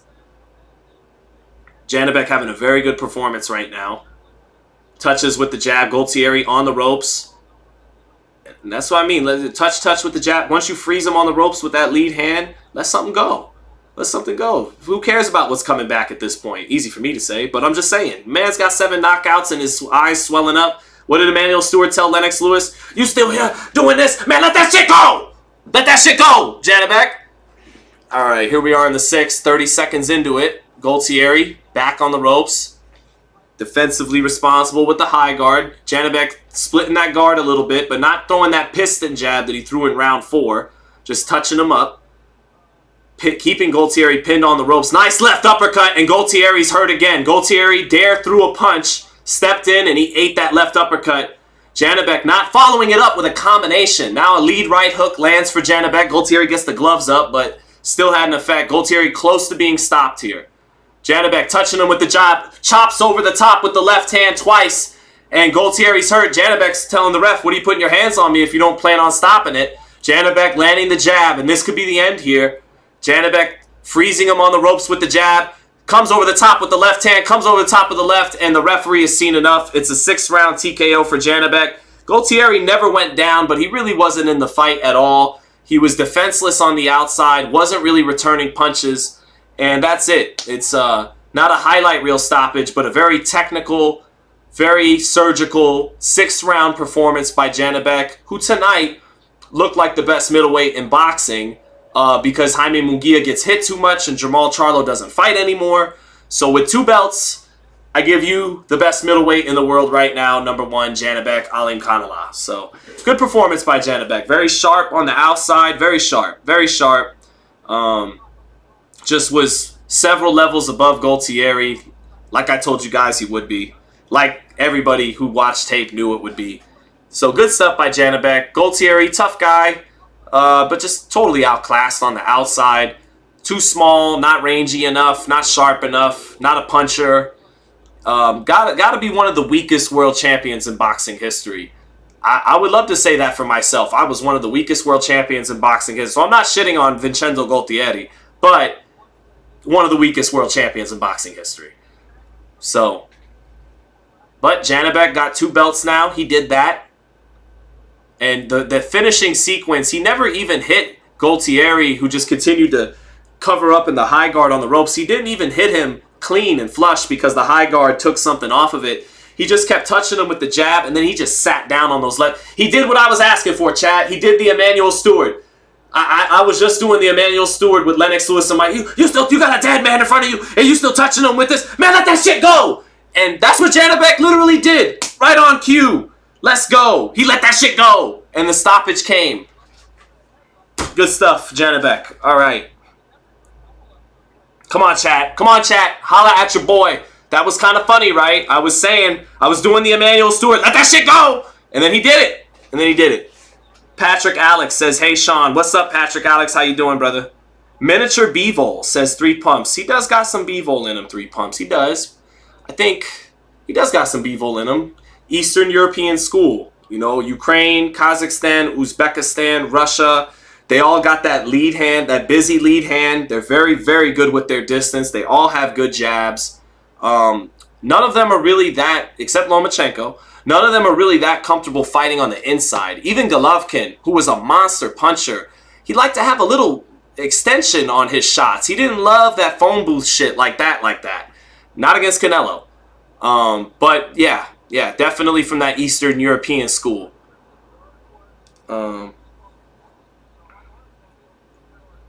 Weedy Gonzalez says he's trying to get his hearing back. I'm sorry, bro. I'm sorry. Funny how? Like a clown? Like I'm here to amuse you, Charles N? E-Music says Jesus Christ the Savior. Yes, sir.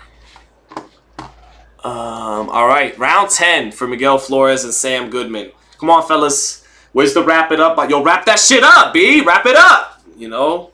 Because we're trying to get to main event time, fellas. All right? It looks like you're having a good little fight here in the 10th, but we ain't here for all that. It's been a long day. Logan Paul, Dylan Dennis flopped on the channel. So let's get to Tim Tszyu. We got more people here. This influencer shit is really dying, isn't it, chat? I have more people in this live for Tim Tszyu, Brian Mendoza than I did for that Logan Paul bullshit. Con Artist said, constructive criticism. I think you need a mic, but the sound quality is a bit tiny. I do have one, Con Artist. It just kind of sucks, I guess. Oh, wait. It's not on. Oh, shit. Did I just disconnect the mic? Oh, well, I'm talking into the webcam tonight. That would explain things. Con Artist. Hold on. Maybe I could put... You know what? We're just going to have to go with what we got for tonight. I'm sorry. I can do this, though. Watch this, Con Artist. Watch. Hold on. I can do this. Hold on. Advanced properties. There we go. I can do this. Hold on. Am I louder now? Am I too loud? Is that better, chat? What do you think, Con Artist? What do you think? W Boxing Chat is what I hear, Sean. Yes, sir, Brewski. You already know. What do you guys think, though? Is this better? Is this better audio? Am I a little more clear and direct? Webcam sounds fine, Emilio Beltran. Okay, cool. Why is this even here, then? Let me just get this out of my face. Now I can pull my laptop up closer. You need to be way lower, says GM. Was loud before. I need to be lower, GM, are you fucking with me? Sounds fine. GM was fucking with me. He was fucking with me. I could sense it. Alright, here we are. Doing our thug bizzle on FightHype Lizzle. Man, Miguel Flores is throwing some things against Sam Goodman, man. He's throwing some nice combinations, but watch, it's just got to be because Sam Goodman is up by 11 points and has dropped him 3 times. So I just tuned in at a weird time. Sam Goodman is apparently dominating Miguel. Nice left hook to the body and left uppercut up top by Sam Goodman. These Aussies are tough, man. These Aussies are tough. I like these Australian fighters. They fight with a certain level of toughness. I think they fight tougher than the Brits. They're not as they don't have as much depth. You know, they're starting. You know, Liam Paro, Jayo Patayas from New Zealand. He's not an Aussie, but Tim Tszyu and George Kambosos. But these guys, they fight. You know, they're tough, and the Brits are tough too. But they're like game losers, and the Aussies, they really trying to make shit happen. But you know, I'm just generalizing and being kind of ignorant here, trying to fill some time as we watch Sam Goodman and Miguel Flores. Let's just get to the finish line here. Goodman been dominating, says Tay-Day. What brand of laptop do you have, says Marvelous. I got a, they're messing with you, Sean, says Music. I know. I'm very easy to mess with. Laptop, what I'm reading, so I read the chat like this. So when you see me look over here, it's because I'm reading the chat. I'm actually watching the fight on my PC, on my desktop computer. So that's how that works. Man, it'd be nice if Samantha could make it in time to watch the fight with us, chat. I'm gonna text wifey and say, are you gonna make it in time for Tim Tszyu? Let's try. I'm trying to have Sammy be my Larry Merchant tonight. I could use some help, goddammit. Tim Tszyu, are you gonna make it? Let's see what wifey says. Let's see if Leonardo is asleep. Has she put Leonardo to bed yet? Is she back from Grandpa and Grandma's? This is the stuff boxing fans tuned in 500 plus to hear as we wait for Tim Tszyu versus Brian Mendoza. Chat, what am I thinking, chat? What am I thinking? Here we go.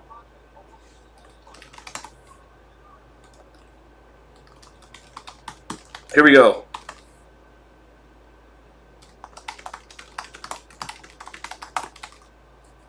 All right, chat. New poll. Hit the polls. Hit the polls. And we have officially surpassed the Logan Paul, Dylan Dennis, KSI bullshit in viewership tonight. So the fans have spoken. You guys really do fucking hate influencer boxing and really do love real boxing. Duly noted. Got it. That's what I get. Sergio Montano. No, not doing the podcast, but still love all those guys. Those are my guys. And they're doing a fucking awesome job. They have not missed me or slowed down without me. So, but you will see me on there again at some point.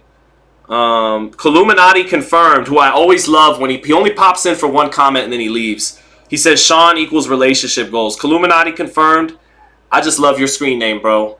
Tupac, Columinati, all through your body all day. Let's see. Here we go. Last round, 12th round for Sam Goodman and Miguel Flores. Here we go. Do I remember Tszyu versus Zab Judah? Of course. Zab was an amazing talent at that time. Max Kellerman coined the phrase Pernell Whitaker with a punch, which basically meant, okay, so you think this guy's perfect, because Pernell Whitaker with a punch is a perfect fighter. He was not that, but Zab was so gifted and so fast and flashy when he let his hands go, which after the Tszyu fight was sporadic, him letting his hands go. But anyway, you know, Costa Tszyu, the way it was told to me as a young boxing head was, oh man, Zab Judah was schooling Costa Tszyu and then he got hit with the right hand. He definitely won the first round. But round 2, Tszyu was closing the distance and getting to him before that right hand got in. And Zab, super fast and athletic, but kind of loosey-goose with his style. His defense moves his head a lot, great flashy moves, but his chin wasn't always tucked. His shit wasn't always tight, you know?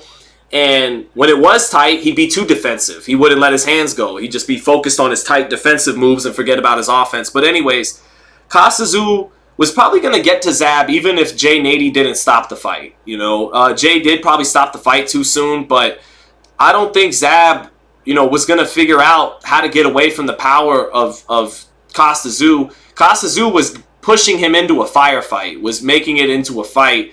And Zab just don't have the chin to win a firefight with Costa Tszyu. So, yeah, that was kind of mistold to me when I was growing up. And then I watched the fight, and I thought I was just enamored as a young boxing head with Zab's talent. And then as I got older and I would go back and revisit that fight, I was like, I don't know, man. Tszyu was probably going to get to him even without Jay Nady stopping the fight. Looks like my stream might be tripping a little bit all of a sudden. If it is, just bear with me, chat. It'll be fine by main event time. Do I think Mendoza can pull it off? I think because of the forward styles, it could benefit Mendoza and his strength. I agree with you. I think Mendoza does have a chance because, like Fundora, Tim Tszyu is aggressive and a pressure fighter. He's coming to bang, right? So even if you're very defensively responsible in that fight, you're gonna catch some heavy shots. You would think at some point in the fight because you're bringing ass to get ass. You're coming forward, bringing the fight. So even if you're catching and you're defensively responsible, if you're trying to get close and land that thunder to the body like Tim Tszyu likes to do, you could catch something coming back. And I think that's the question of the fight.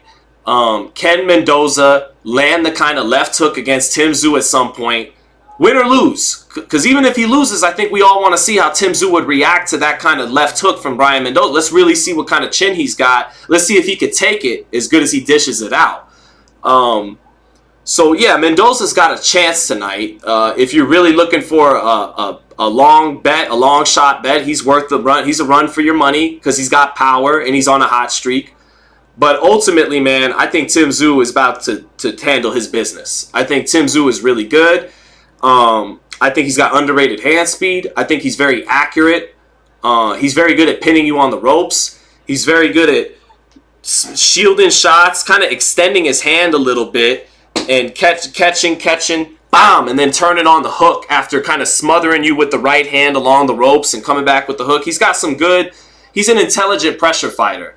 And Mendoza was losing every moment of that fight against Fundora before he pulled that left hook out of the heavens and knocked his ass out for what I still think is the knockout of the year because Junto Nakatani was already dominating Andrew Maloney.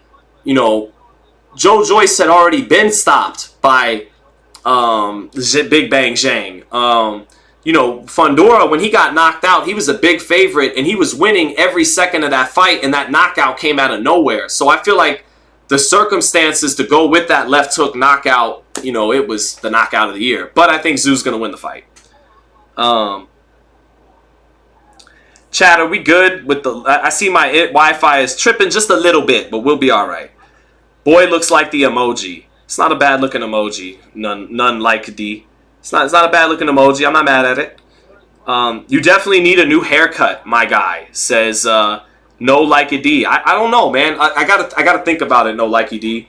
Do I care more what women think, what my wife in particular thinks about this sexy Ashton Kutcher hair, or do I care more about what a grown man, thinks about on the internet? I have to weigh the two out, and we'll see if my hair is the same on the next stream. We'll see. I gotta think about it. My wife, beautiful woman, random grown man on the internet. I don't know. We'll see which one I wind up appeasing with the haircut. But we got over 700 people in here now. Looks like Sam Goodman's about to receive a unanimous decision victory. And then we move on to the fight we're all waiting for. Tim Tszyu and Brian Mendoza. Two come forward style. Actually, is it two come forward styles? Brian Mendoza boxed and stayed on the outside until he eventually walked Fundora into a monster left hook. He wasn't exactly fighting in the phone booth much in that fight at all. So... Maybe we could expect that from Mendoza here. He's going to look to box a lot. And if Mendoza... I think if Mendoza's going to land the hook, it's not going to come the same way it did against Fundora. He's going to have to work more. He can't just... He lost every second of that fight until he got the hook in, right? I don't think he's going to be able to bail himself out with one big left hook. I think Tzew's going to be too smart for that on the pull counter. I think I can see Tim Tszyu now pinning Mendoza on the ropes repeatedly, and Mendoza, keep this in mind, chat, remember I said this, and Mendoza throwing the left hook off the ropes, and Tszyu has a pull counter to his game. He knows how to pin you on the ropes a little bit like Canelo and like his dad. Pin you on the ropes, and when you fire off your power shot, pull counter. Pull counter. He's got some of that in him. And he's also got the catch and shoot counter too. So if Mendoza's trying to just land that one big left hook and he isn't doing nothing beyond that to set it up, to punt, to get Tim into a multi-punch exchange where he doesn't just have to look out for that one hook, but when he's letting the uppercut go, he's letting the jab set it up a little bit. If he just looks to land that big hook, I don't think he's going to land it. He's going to have to do more than that. I think Tszyu's got a better IQ and is a little bit better responsibly defensively than Fundora, whose chin was always up in the air, begging to get knocked out at some point. Fundora's chin was always... Fundora been taking big shots with his chin up in the air. It's just Mendoza finally detonated a bomb that really made him pay for it. Tszyu is more defensively responsible than that. So, we'll see. Real Talk Live Sports Podcast said, Sean, salute. I got Mendoza for the upset. Tszyu looked a little shaky during the weigh-in. I don't think he looked shaky, but Mendoza was ripped. Mendoza looks in phenomenal shape. He does look in phenomenal shape. And Mendoza can crack, man. He started off with 9 knockouts and 15 wins. He's had 7 knockouts in his last 8 wins. So that means he's hitting harder than ever right now. Tszyu they could both punch. So if Mendoza can land that hook, I'll be very interested to see how Tszyu holds up to it. But I don't know if he'll get it in if he takes the same approach he did with Fundora, just throwing one shot at a time and not really letting his hands go for much of the fight. We'll have to see. When's the main event? Coming up right next, Malt Liquor Mike. We're just waiting for Showtime to finish up their feature pieces and all that. Oh, Illuminati confirmed, said, I'm from Vegas too, Sean, and this Wi-Fi is really tripping right now. Well, Illuminati confirmed, we got Cox Communication, and they're dicks. Get it? Because they're Cox. They're dickheads. Yeah. I see a lot of people laughing in the chat about my response to the hair. That's funny. I'm happy you guys liked it. We don't know. We don't know, chat. I might listen more to random dude on the internet. I might come back with a taper fade because of him. He might wind up outweighing the opinion of women and my wife. He might. It's doubtful. But let's not count him out. I haven't deliberated yet. I haven't gotten off work yet. I got to get off work, smoke a little something, go downstairs, think about it, and weigh the options. But here we go. Waiting for main event to start. They're showing a feature on Mendoza. And Mendoza, chat, is such an awesome kid. He is one of the nicest kids I talked to in boxing. I mean, he's a great kid. And he always looked the part. Good-looking kid. Great shape. When you see him shadow box at Salas's gym, he's athletic. He can move. He can punch. He's got the look of a good fighter. You talk to him, heart of gold. Great kid. Great story of his parents, how they got to this country from Cuba. He's grateful for the life he's been given. And now he's peaking with Salas. He got with Salas, his Cubano, and Salas finally harvested his potential out of him. So he's peaking right now. I really like Brian. I just think Tim's going to win the fight. But we'll see. My man, Rolly Romero. Rolly called me Thursday when I was leaving LA after Benavidez and Andre's presser. He's like, I put money on Brian. Man, that motherfucker Tszyu, he be getting hit. He gonna get hit with some shit. He's like, Brian's on a fucking roll, bro. He's won 2 straight upsets, bro. He's on a fucking roll. And Tszyu, watch, bro. He gonna get fucking hit with something.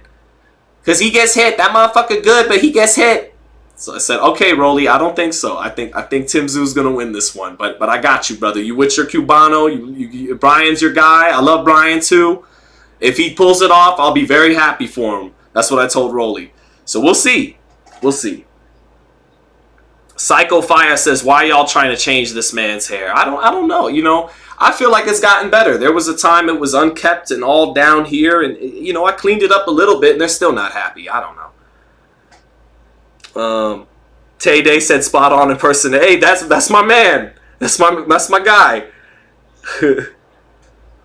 Drummers Against It says, thank you, Sean, for everything you're doing for the sport. I really mean it. You're welcome, bro. Because Because without me doing round by rounds on Dylan Dennis, how would the sport survive? How would it keep its journalistic integrity without me doing 5-hour lives on Dylan Dennis? Thank you so much, sir. No, thank you, seriously.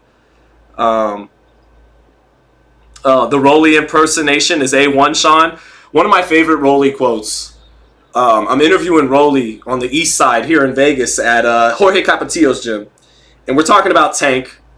We made that Tank fight happen, right, chat? Me and all the ridiculously hilarious interviews with Rolly. Come on, we made that fight happen. But anyways, I'm talking to Rolly, and you know it's when he unveiled the phrase Dwarf Slayer. He's like, I'm the fucking Dwarf Slayer, and then he's like, that motherfucker a midget. That motherfucker what? How tall is he, Sean? 5'2"? And I said he's listed at 5'5", Rolly, and he goes, yeah, with fucking high heels on. And I just, you know, the way he said it at the time, the way he snapped it, I just started laughing, dying. The dude is funny as hell, legit. And I just remember that. He goes, what's that motherfucker, 5'2"? And I go, he's listed at 5'5", Rolly. Yeah, with fucking high heels on. This dude's a nut. This dude is hilarious. So, I have some good times with him. Titus said, someone said Sean Z is hung like a horse. That's a nice thing. I don't know where that came from. It's an awesome comment in the chat, though. I had to read it. Sean is winning a 6-round fight against Dylan Dennis, says the DZ6. I think so. I think I might be. I need a training camp. I need to be in shape. I need to get some sparring rounds in. But me, with some money, I think I could get Dylan Dennis. Now, Logan Paul, no. Jake Paul, no. Even KSI, man, like, I would just be here with my high guard, and he'd be in and out, and I wouldn't know what to do with this awkward motherfucker. He'd probably jump in and hit me, and I'd be frustrated, trying to cut the distance, and it wouldn't really happen. I keep it real. So, those other guys, no. The kid, Dean the Great, who knocked out Walina Sharks, or whatever his fucking name is, that kid would piece me up. He's kind of good. He's training with Malik Scott. But Dylan Dennis, I think we could take Dylan Dennis. He just wants to smother and fight on the inside. That's my game. That's how Augie Sanchez taught me to fight. Bop, right hook to the body, right uppercut, bop, bop, all day, bop, bop, bop, bop. That was my combo, chat. That was my combo. Right hook to the body, right uppercut on the inside. And then sometimes I just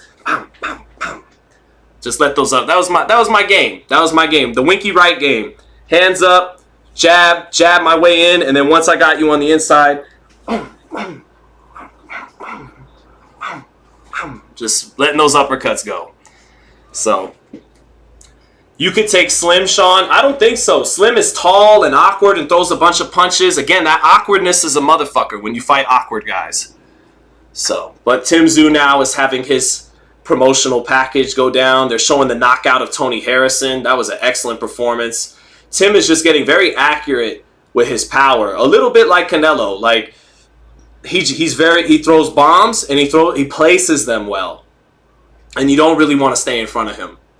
He's got a little Canelo to his game right now, Tim Tszyu. A little bit, just a little. The way he pins you on the ropes and the places, the power shots, the left hook to the body and the uppercuts, it reminds me a little bit of what Canelo's doing right now. He doesn't have Canelo's upper body movement, you know, and all that. But I like him. He's good. We'll see how he looks here. We're still getting through his final package. Michael Kelly said, bro, you got some skill. Thank you, brother. I appreciate it. Rapstar Boxing Knowledge said, Augie was a good, tough fighter, but was never the same after Prince. No, Augie wasn't. Really, he fought one more time and got stopped, and the commission wouldn't license Augie. He was only like 23 when that happened. But Augie beat Floyd in the amateurs. Beat him 1 out of 4. Floyd won the other 3. But Augie was really good. He was fast. He could punch hard. He moved his head out. He fought a little bit like Mike Tyson. Augie fought a little bit like Mike Tyson because Augie's trainer, Pat Barry, who owns Barry's Boxing out here, he was very good friends with guys around Cus D'Amato. And Pat knew Cus. He wasn't trained by Cus. He was trained by Cus's understudies, his team. And Pat was really close with Mike Quarry and Jerry Quarry. So Pat from New York, he fought in that peekaboo style. And that's the style Augie fought in. And that's the style Augie taught me. And it was kind of a funny fit because I'm tall. but I was never rangy and slick on the outside. I was just high guard, and then once I was on the inside, got to work, you know. But I had a jab. I at least had a jab as I was walking forward. So, but yeah, shout out to Augie. Tim is winning, right? No, Tim has not yet fought. Not yet fought. So we're just waiting. We're looking at the beautiful bald head and cleanly shaven face of Brian Custer in the Showtime studios right now. Brian, by the way, nice man when I see him at these events. Nice enough to dap me up when I stop and say hi. So, good dude. When is the main event? Mr. FightHype asked Mr. Banana. Any moment now, sir. Any moment. We're just waiting for ring walk time. Paul said you should come out of retirement, Sean. You still got the moves. No, sir. Not against someone punching back and moving their head. Mendoza for the upset. Rolly told me about it.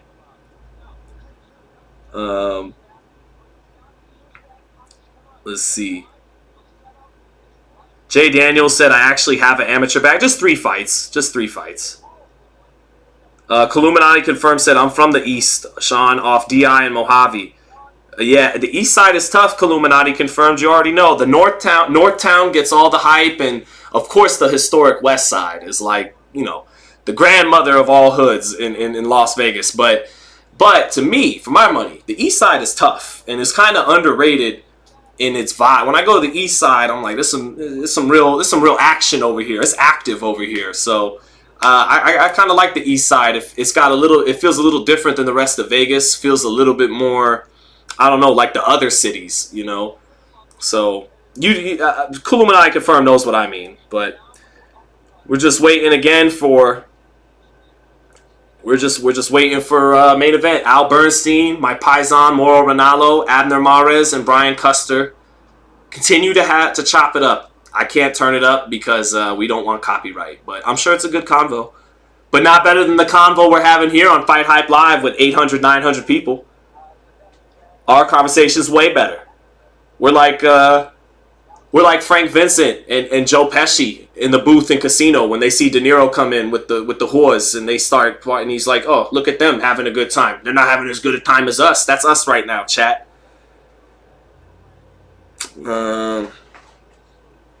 Let's see. Tszyu taking some serious shots. Well, what about Brian? I mean, Brian took a Gloria. What's up, Gloria Ortiz? He took a lot of tough shots against Fundora, and he held up to it long enough to land that monster left hook. So Mendoza showed he has a chin against Fundora, but I think punch for punch, Tszyu punches harder than Fundora. It's just Fundora was that boogeyman at 54. And I think Mendoza did Tim Tszyu a solid. Styles make fights. I think Tim's going to win this fight. I don't know if he would have won against Fundora. I think he would have. But that's a tough style, Matt. Just 6'5", winging uppercuts is just a tough style for just about anybody. Like, he could be knocked out. His chin was asking to be knocked out, left up in the air in all his fights. But Mendoza had to endure the kind of punishment. He saved Tim Tszyu from the kind of punishment he endured for 6 rounds to get him out of the picture. Because I don't think Fundora is ever going to quite be the same after that knockout. Fighters like him, all-out pressure fighters, once you knock them out, Vasily Jirov against James Toney, never the same. Antonio Margarito against Shane Mosley, never the same. Once you really break those pressure guys, break their jaw, knock them out, their game is based off confidence, intimidation, constant pressure. So yeah, Fundora was a legit boogeyman in the division that Tim Tszyu didn't want to fight him. I've interviewed Tim Tszyu, and I could tell he wasn't interested in that fight. That's part of why he skipped straight to the Charlo fight. If he really was confident about Fundora, he would have said, give me Fundora while I'm waiting for Charlo. So Brian Mendoza did him a solid. But just because Brian Mendoza beats Fundora, and I question if Tszyu could have beaten Fundora, doesn't mean Mendoza beats Tszyu. Styles make fights, and I think Tszyu's going to win this fight. But here we go. It's finally main event time. Almost 1,000 people in here. Like Tay Day said, Showtime was taking their sweet-ass time. And here we go. Main event time. Here comes Brian Mendoza to the ring. Looks ready to go, just like he did the night he knocked out Fundora. Nice kid, touching people's hands on the way to the ring. Even though he's the away fighter, he's such a nice kid, Brian Mendoza, that he's got to dap up the audience. And they're not even there for him. They want him to lose, but he's such a nice kid. He daps him up, makes his way to the ring now. does the Cubano Americano, Brian La Bala Mendoza. Great story, great person when you talk to him. And has 7 knockouts in his last 8 wins. He's found his power. He's found his stride with Ismael Salas, who, like his parents, defected from Cuba for a better life. So Mendoza in the ring now, takes his swig of water, and now we await the star of the show, Tszyu. So, over 1,000 people in the chat. That is awesome. Thank you, everybody.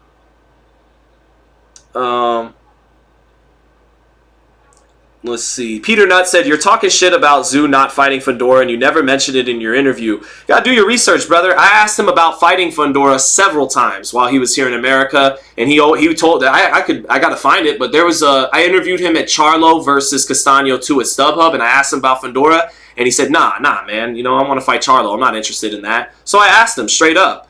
Now, if you're asking why I didn't say, but you don't want to fight Fundora, well, that's not a question. I'm not being an interviewer at that point. I'm just telling you what he told me when I asked him about fighting Fundora. So here we go. Tszyu coming to the ring now, wearing teal. I love teal. Love teal. I got some Dolphin jerseys just because how much I love teal.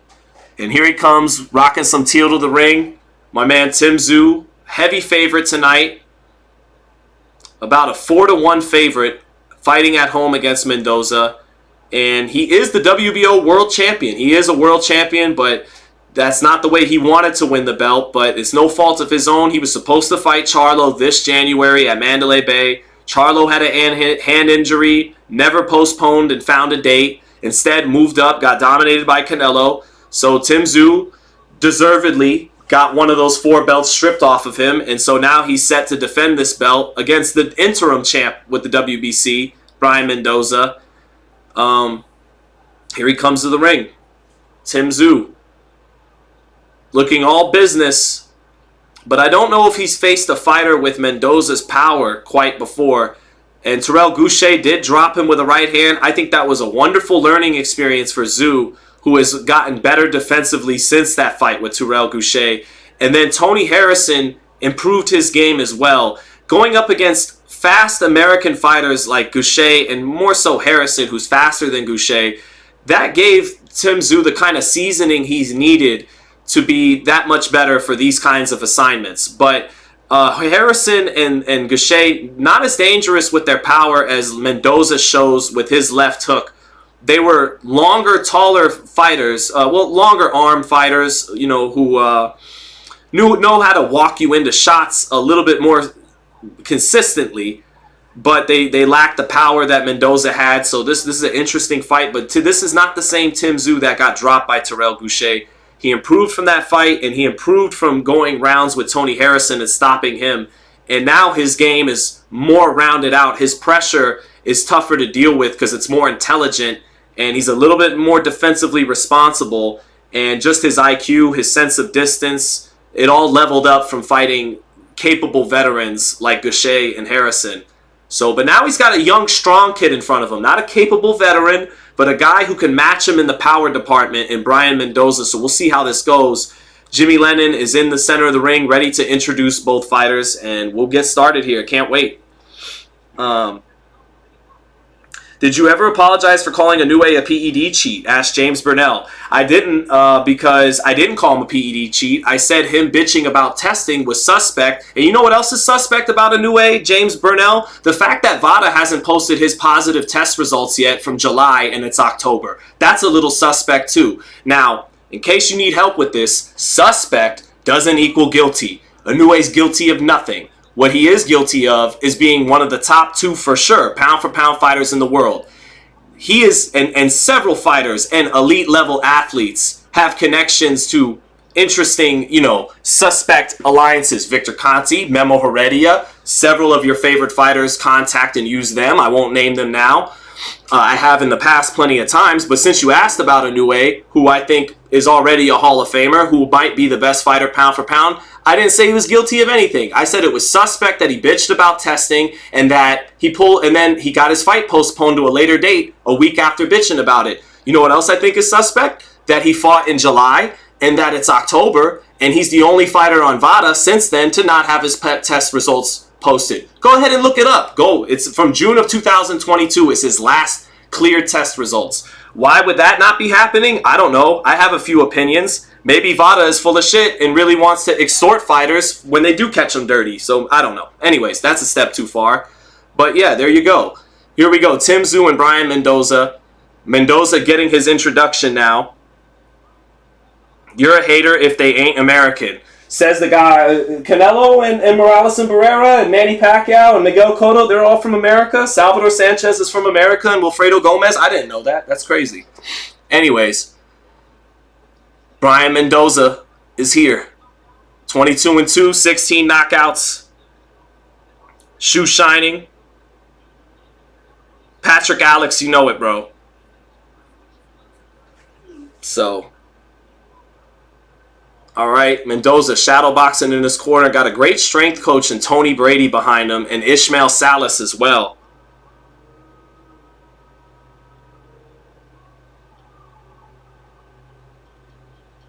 So you're still accusing Inoue without evidence because Showtime feeds you BBC? You're the only one bringing up big black cock. That's the only thing in your mental. I wasn't thinking of no BBC till you brought that gay shit up.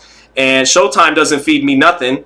And you're accusing Inoue without it. I didn't accuse him of anything. I didn't say he's guilty of anything. I said it's suspect. I listed facts. I listed all facts. I said it's suspect that he complained about testing and the fight got moved to a little later date. Fact. I said it's suspect that he's the only guy who doesn't have his test results posted in the last 3 months on VADA, even though everybody else did. Even though VADA got Alicia Bumgarner's fight on July 15th and on August 16th, that was enough time, 1 month, to bust her. Everybody else's fight, from Devin Haney to Teofimo Lopez to Richardson Hitchin and Richardson Hitchin in his last fight against Zepeda, against Jose Zepeda, all their test results are cleared. Only one guy in the last 3 or 4 months doesn't have his test results cleared yet and posted on VADA. Can you take a guess who that is? There you go. And I'm not saying he's guilty of anything. I don't think he is guilty. I'm telling you what it is, brother. I just listed all facts. So have a good day. All right, Tszyu in the center ring with Brian Mendoza. Got the teal trunks and teal gloves on. Mendoza in the black and red and the black gloves. But you can keep thinking about BBC or whatever is in your brain. You can keep thinking about that. Go for it, brother. Sorry, chat. They get me. They get me on it. I'm not going to lie. That's a load of circumstantial evidence from a biased piece of shit. No, that's just me saying what it is. Inoue's a great fighter. I think he's first ballot Hall of Fame, and he's not the only guy I mentioned with that stuff. But hey, you feel how you feel. That's how you feel. Good for you. Here we go. Round 1, and we're started. Mendoza immediately starting with that left hook. Tszyu catching it on the high guard. Tszyu coming back with his own left hook. Mendoza catching it on his right glove. Both letting go of that hook early in the first round. Mendoza with a double jab backing up Tszyu. Neither of those getting in. Mendoza with the jab again. And so Mendoza's early on being as active as he needs to be. Feinting. Tszyu comes back with his own feint. Mendoza stepping over to his right, stepping over to his left in the center of the ring. Tszyu holding his ground in the center of the ring. Double jab, triple jab by Mendoza. Makes Tszyu back out of range, but falling short with it. Now Mendoza letting go of a lead hook. Tszyu catching it up top. Tszyu now inching forward towards Mendoza. Mendoza jabbing to his chest to keep him off. Now Tszyu lands a jab and a sharp right hand behind his jab over the top of Mendoza's high guard, hitting him on the top of the head. Good right hand by Tszyu to start. And that's that accuracy on the power shots I was talking about before the fight. Little double jab to the body, right hand up top for Mendoza. Tszyu catching shots well early in this first round. Tszyu stepping over to his left, trying to find an angle for that left hook, it looked like, in the center of the ring. Nice jab to the body by Tszyu. 2 jabs to the body back by Mendoza, but a more thudding, well-placed jab to the body by Tszyu first off. They trade right hands. Both of them get it in. Looks like Mendoza might have got the better of landing that right hand. They trade right hands in the center of the ring. Good exchange there. Halfway through the first, Mendoza getting backed up a little bit. Shoots a jab and a sweeping right hand. Tszyu catching on the high guard. Staying in front of Mendoza. Mendoza stepping over to his right, getting closer to the ropes now. Tszyu backing him up a little bit, controlling the center. Mendoza feints. Tries to shoot a right hand over the top of Tszyu's jab, but gets smothered a little bit. Right uppercut to the body by Tszyu out of that clinch. Minute left in the round. Tszyu staying on top of Mendoza. Mendoza shooting a right hand. Tszyu catching it on the gloves. Good high guard by Tszyu early in this fight. Mendoza stepping in with a short little right hand to the body and a left hook up top, but Tszyu catching it. Mendoza getting backed up a little bit, but giving some angles. Jabs. Tszyu falls short with his jab. 40 seconds left in the round. Nice jab by Mendoza. Tszyu catching it, but good job backing him off. 30 seconds left in this first round. Mendoza eating a jab by Tszyu, but getting the glove up to block the right hand after that first jab landed for Tszyu. Mendoza stepping into the ring with a double jab. Tszyu just takes a step back and makes him fall short and then resets his positioning in the center of the ring right in front of Mendoza. Good high guard by Tszyu. 10 seconds left. Competitive first round. Want to see that replay. Another little chopping right hand lands for Tszyu off the jab. Oh, nice right hand by Brian Mendoza at the bell. Count coming over the top with a sweeping right hand over the top of Tszyu's jab. Competitive first round. Competitive first round. I thought Tszyu landed a good chopping right hand about a minute into the round off his jab. That got off the top of Mendoza's head. But I want to see that replay of when they exchanged right hands and see who really got it in cleaner.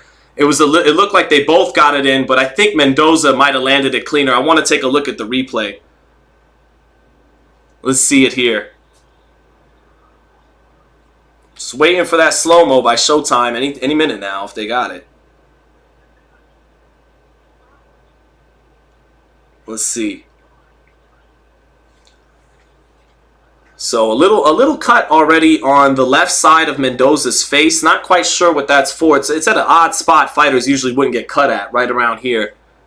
But very competitive first round. I'd maybe give it was a competitive first round. Could have really went either way, chat. Because Mendoza landed that sweeping right hand at the bell. Tszyu landed a chopping right hand earlier in the round. Mendoza starting off to the body, touching the body with a double jab right hand. Not sitting down on those shots, but just touching Tszyu at long range. Now Mendoza doubling up his jab again. Not sticking his straight right hand up top. Tszyu dips his head off the line a little bit, but is now closing the gap between him and Mendoza. Starting to apply more pressure to start round two. Mendoza using his jab to keep Tszyu off of him, to the body, to the head. Working levels with it. Not really effective with it, but doing enough to keep Tszyu at least off and keeping him resetting. Tszyu short with a quick left hook, but Mendoza making him fall short with it. Mendoza turning off the ropes, giving solid angles right now is Mendoza. Mendoza with a jab, right hand up top, but Tszyu defensively responsible, not eating that, slipping it off the line. Tszyu still in front of Mendoza, but not really getting the offense going just yet. Misses with a left hook. Mendoza dips his head underneath it, backs out of range. Good jab by Tszyu. Mendoza trying to land a hook to the body, but gets it caught. Tszyu closing the distance a little bit, but Mendoza moving off of angles when Tszyu tries to close the distance. Now Tszyu steps in with a nice jab in the center of the ring. High guard for Tszyu. Stepping to Mendoza, but Mendoza not going back to the ropes. He is finding exit lanes in the center of the ring. Nice double jab by Mendoza to the body. And Mendoza, neither guy landing clean power shots just yet, but Mendoza is giving Tszyu some angles and is able to keep himself off the ropes where Tszyu really gets his best stuff going. Nice little short left hook by Brian Mendoza as he ate a jab from Tszyu, but he also let his hook go as he ate that jab and got it in a little bit there. Minute left in the second round. Competitive round. Tszyu the aggressor and controlling the center of the ring, but Mendoza not getting backed up on the ropes and not really letting Tszyu be effective just yet with his pressure. Nice jab to the body by Tszyu. Mendoza back with two jabs to the body, but his jab isn't quite the stab to the gut that Tszyu's is. 40 seconds left. Tszyu now finally getting Mendoza near the ropes, but Mendoza shoots a straight right hand to the body and an uppercut that misses up top, but it gets him off the ropes. Big swinging, looping right hand by Brian Mendoza, and Tszyu slips it and comes back with a 1-2 a second later that lands nice and clean. Good 1-2 by Tszyu after Mendoza got fat on his punches a little bit. Tried to wing that right hand and sweep it, and Tszyu made him hit nothing but air and then came right back with a sharp 1-2. 10 seconds left in the round. Mendoza boxing well. Straight right hand to the body, Mendoza, as Tszyu is off the mark with the straight right hand up top as they time each other and throw their right hands at the same time. That's it for round 2. Tszyu's round. There wasn't much to choose in that round, so I felt like that one moment where Mendoza took a big swing and a miss with a sweeping right hand, and Tszyu just came right back with a sharp 1-2 that landed well. I felt like that was the best moment in the round for either fighter. So either 19-19 or 20-18. Tim Tszyu definitely won that second round. They're showing that sharp jab landing for Tim Tszyu. And that 1-2 that I just talked about, they showed it on the replay. He landed nice and clean. Jab on the nose, right hand right here on the top of the head. Boom, boom, on the 1-2 for Tim Tszyu. So he definitely won that round. Tay Day says it's 1-1. So a lot of people in the chat saying 1-1. I could see 2-zip, but 1-1 is cool too.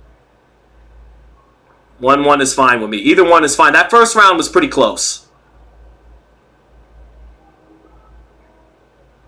So, here we go. Round 2 now. Or excuse me, round 3. Either 19-19 or 20-18 Tszyu. Mendoza starting with a double jab, but he doesn't have the kind of sharp, thudding, crisp jab that Tszyu has. He doubles it up, and now he punches off that double jab though and touches up Tim Tszyu a little bit with a little combination. But now Tim Tszyu with that lead left hook, kind of like Canelo throws it, kind of throws it wide and sharp at the same time. Touches Mendoza with that lead left hook. Mendoza straight right hand gets blocked up top, jab to the body, jab up top, straight right hand to the body. Tszyu catching this. Mendoza with a little left hook up top, just working his hands, but Tszyu keeping his hands at home and defending pretty well. Catching the shots on his gloves, still applying pressure, but not. And now a looping right hand over the top, lands on the top of Tszyu's head, and a little left hook to the body for Mendoza too. So as Tszyu is just keeping his hands at home, catching shots, Mendoza's at least getting some work off, even if it's not all landing. Tszyu pressuring Mendoza. Mendoza with a jab to the body, jab to the left. He's getting backed up, but finding exit lanes to keep it in the center of the ring. Nice jab to the body by Tim Tszyu, sets up a partially landing right hand on Mendoza up top, but back comes Mendoza to the body. Straight right hand to the body for Mendoza and a left hook to the body. Back comes Tim Tszyu with a heavier left hook to the body in return, but Mendoza's outworking him a little bit, and Tszyu's left eye is swelling up just a little bit. Nice jab to the body by Brian Mendoza in the center of the ring. He tries to hook off that jab, and Tszyu catches it, catches the left hook. 1-2 in close by Tim Tszyu as he shortens up the distance a little bit, but Mendoza, little slippery, getting away from it. Tszyu feints, gets Mendoza near the ropes, but Mendoza wisely exits out to his left and doesn't let himself get pinned on the ropes. And Tszyu is finding problems because Tszyu is not at his best in the center of the ring. He's better when he gets you to the ropes. Nice jab lands for Tim Tszyu, misses the sweeping right hand behind it. Mendoza firing a 1-2. Mendoza firing another 1-2. Mendoza with a jab, right hand to the body, and a left hook up top, but Tszyu catching the left hook up top, but Mendoza's working more than him right now. They trade left hooks to the body. Both got good shots in right there. And that's the power for Mendoza. He can bang with Tszyu, where most fighters wouldn't be able to. Mendoza's got that pop to keep Tszyu honest in an exchange. Left uppercut by Tim Tszyu just off the mark. He lands the jab, but can't follow it up with the right hand. Mendoza gets his head out of the way. Close round right now. Mendoza might be winning this round. Been a little bit more active than Tszyu. Nice left hook to the body by Mendoza as Tszyu shot a nice sharp 1-2 short. Nice jab by Tim Tszyu. Makes him miss the jab and uses that weight and comes back up with his own jab. Lands a nice sharp jab, does Tim Tszyu. Right hand over the top for Tszyu, just a little bit off. And Mendoza came back with a right uppercut to the body at the bell. And I think Mendoza won that third round. So 29-28, either way, depending how you scored round 1. Round 2 was definitely Tim Tszyu's. I thought that round 3 was Mendoza. He's getting off a little bit more at long range, and Tim Tszyu is struggling to find his offense in the center of the ring. A lot of pressure fighters, they got to get you to the ropes to get their best work off. Canelo against Charlo, all his best work came with Charlo on the ropes. Good jab to the body and a sweeping right hand up top by Tim Tszyu on the replay. Nice left hook to the body on the replay by Tim Tszyu. And then a short chopping right hand landed for Tim Tszyu. All these replays favoring Tim Tszyu. But I actually thought Mendoza got in some good work too that they didn't highlight much. But Tszyu did land the crisper shots, but he didn't get off much in the center of the ring. Mendoza a little busier. So 2-1 either way. I got a 2-1 Tszyu, but I could see a 2-1 Mendoza. Mendoza double, triple jab to the body, to the head. Oh, nice left hook to the body by Tszyu, though, as Mendoza trying to escape out the back door with that jab. Back comes Mendoza again, though. Mendoza isn't backing down. He's returning fire when he needs to at times, just to let Tszyu know, I'm not just going to walk back into the ropes and let you, dominate the center of the ring. Mendoza ties him up and turns him, keeps the fight in the center of the ring, 30 seconds into the fourth. Mendoza blocking a lead left hook of Tszyu. 2 body shots by Mendoza, but he doesn't have the... Oh, nice right uppercut on the inside from Mendoza. Tszyu continuing to inch forward, but he's got to pick up the pace a little bit here, Tszyu. Mendoza turns him again in the center of the ring. Mendoza moving over to his right, his back near the ropes. That's where Tszyu wants him. But Mendoza jabs to the body, shoots a right hand, ties him up, and moves back into the center of the ring. Turns him off, turns him around. Good stuff by Mendoza, doing what he's got to do. Touches with the jab, touches with the jab. Tszyu with the hands up to block it. Tszyu gets him near the corner. Nice little right hand to the body by Mendoza off the jab. He's not sitting down on the body shots with the kind of precision of Tszyu, but Tszyu's not active. Mendoza's just working his hands, circling the ring. Nice left hook to the body on the inside by Tszyu, as Mendoza had to tie up for a second. Tszyu just off with a right uppercut. Froze Mendoza with the jab a little bit, but then Mendoza pivoted out and made a miss with that right. Oh, big left hook for Brian Mendoza, making Tszyu continue to dip down away from the jab, and he hooked off the jab beautifully. Big left hook by Brian Mendoza. Tszyu took it well. And now Mendoza is La Bala, starting to feel some salsa in there. Nice little left hook again by La Bala, as Tszyu reached too far out with the right uppercut, ate a little short left hook in return. So, oh, nice 1-2 though by Tszyu. Beautiful hard 1-2 in the center of the ring. Left hook right hand by Tszyu. Mendoza getting away from it that time. Back comes Mendoza with a left hook to the body. Just when Tszyu stabs him to the body with a jab, a hard jab to the body by Tszyu. And back came Mendoza with a left hook to the body. Mendoza with a little left hook to the body. Tszyu getting the elbow there to block it. Tszyu is very accurate and sharp, but he has to let go of his hands a little bit more here. Now a nice jab to the body by Tszyu. Finally freezes Mendoza on the ropes, but then Mendoza escapes out to his left. Blocks the left hook from Tszyu. Tszyu, you can hear his punches even when they don't land. Just off with the left uppercut is Tszyu. Almost caught Mendoza in between Mendoza's 1-2. Nice left hook again by Mendoza, though, landing on the top of Tszyu's head as he tries to catch it, but it lands on the top of the head. And that's a Mendoza round. Big looping right hand at the bell and a left by Tszyu, and a left hook at the bell by Mendoza, landing at the same time. That was Mendoza's round. He landed that left hook.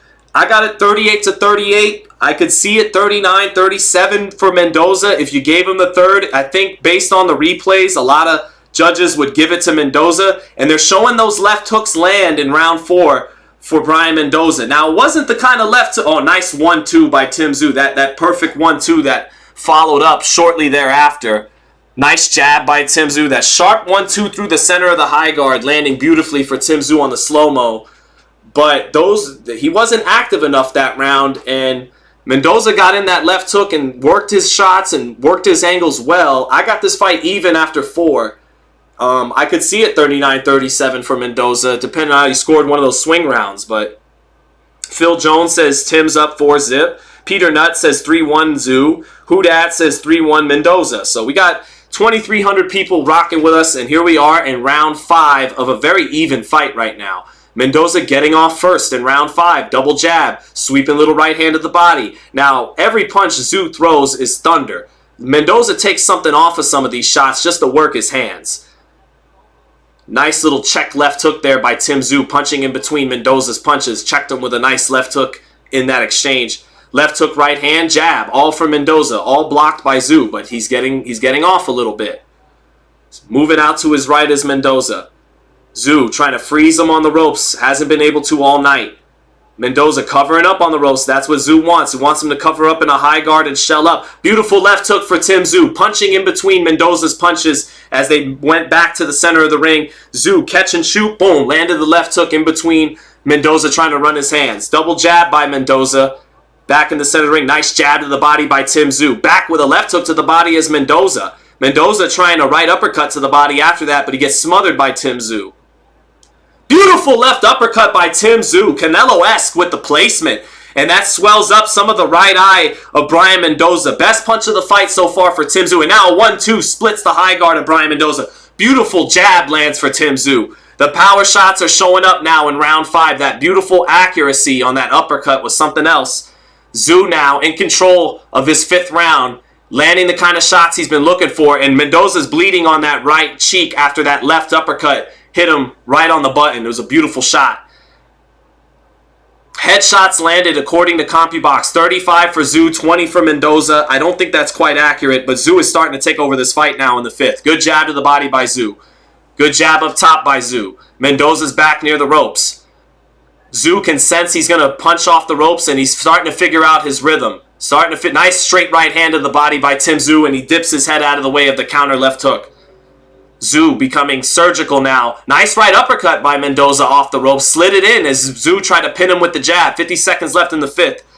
Tszyu stalking Mendoza. Shoots the jab. Mendoza back with a jab to his body. A jab up top. Straight right hand to the body for Mendoza, but not sitting down on his punches the way Tszyu is. Nice jab by Tszyu. Mendoza near the ropes. Starting to get cornered there a little bit more here in the 5th. Double jab for Mendoza. Creates space for him, though, to escape to his left. 20 seconds left. Tszyu very calm and confident, like there's an inevitability to him getting to this guy. And he's just got to be patient and withstand a competitive fight early on. But that right eye is starting to not look good for Mendoza ever since he ate that beautiful left uppercut halfway through the round. 5 seconds left. Mendoza shooting a jab in there, eats a check left hook, and that does it for round 5. Tszyu's best round. He landed the best punch of the fight so far. A beautiful left uppercut that started some bleeding on the right cheek of Brian Mendoza. So 48-47 for Tszyu is my card right now after 5. The Octavia 72 said Tim is coming on. Yep, here we go. Ling Yu said Mendoza is entering one-punch mode. Well, he might be starting to get tired. The man has been, moving around a lot. He's eaten some tough jabs to the body. He's had a couple left hooks. He's moved around a lot. And he's using a lot of energy. And Tszyu's calm, steady, relaxed, poised. Not using any wasted movement, not wasting any punches. And in the 5th round, Tszyu started to have a swag to him, like, there's an inevitability to this. I'm going to get to him. Let me just keep doing what I'm doing. And he might be right. 48-47. Here we go, starting round 6. Round 6, here we go. Tszyu backing Mendoza up, shoots the jab. Shoots the jab again, falls short twice. But that's the first time he started a round with him getting off first. Another nice jab. Nice jab back from Mendoza. Knocks some of the sweat off of Tim's head. Nice straight right hand. Left hook. Lands through the high guard for Mendoza. Nice two-piece by Mendoza. Splitting that defense of Tszyu. Knocking some of the sweat off. Now Tszyu comes back with a lead left hook. He throws that lead left hook kind of like Canelo. Very, very sharp with it. And kind of leads his target. Nice right hand to the body by Mendoza. Just a little something to keep. Now another right hand to the body by Mendoza. Just a little touch, straight right hand to the body. Not sitting down on it. Nice jab to the body by Tszyu. Another jab to the body by Tszyu. But Mendoza ahead in this first minute of the round. Let's split the high guard a couple times. Ooh, lead left hook lands on the top of the head for Tszyu. Gets his head knocked up by a jab by Brian Mendoza, though. Mendoza close to the ropes, but continues to find a way to not stay there. And he jabs his way out back into the center of the ring. Straight right hand for Brian Mendoza. Knocks the sweat off of Tszyu's head. That straight right hand over the top of the jab of Tszyu. And Tszyu finally changed his facial expression. Changes a little bit of that poker face with a little bit of concern after that right hand got him. Tszyu coming forward. Throws a beautiful 4-3 but misses it. Misses the right uppercut left hook. Now Mendoza's against the ropes. Tszyu pins him there and lands a jab up top. Mendoza shuffles his feet off to the left, eats another jab. Eats another jab. Tszyu wants to keep him there. That's the money shot. Tszyu shoots another jab. Mendoza throws a hook off the ropes. Now he's back in the center of the ring. Shoots another hook and a double jab, all landing on the right glove of Tszyu catching it. Tszyu staying patient, Getting Mendoza near the ropes again.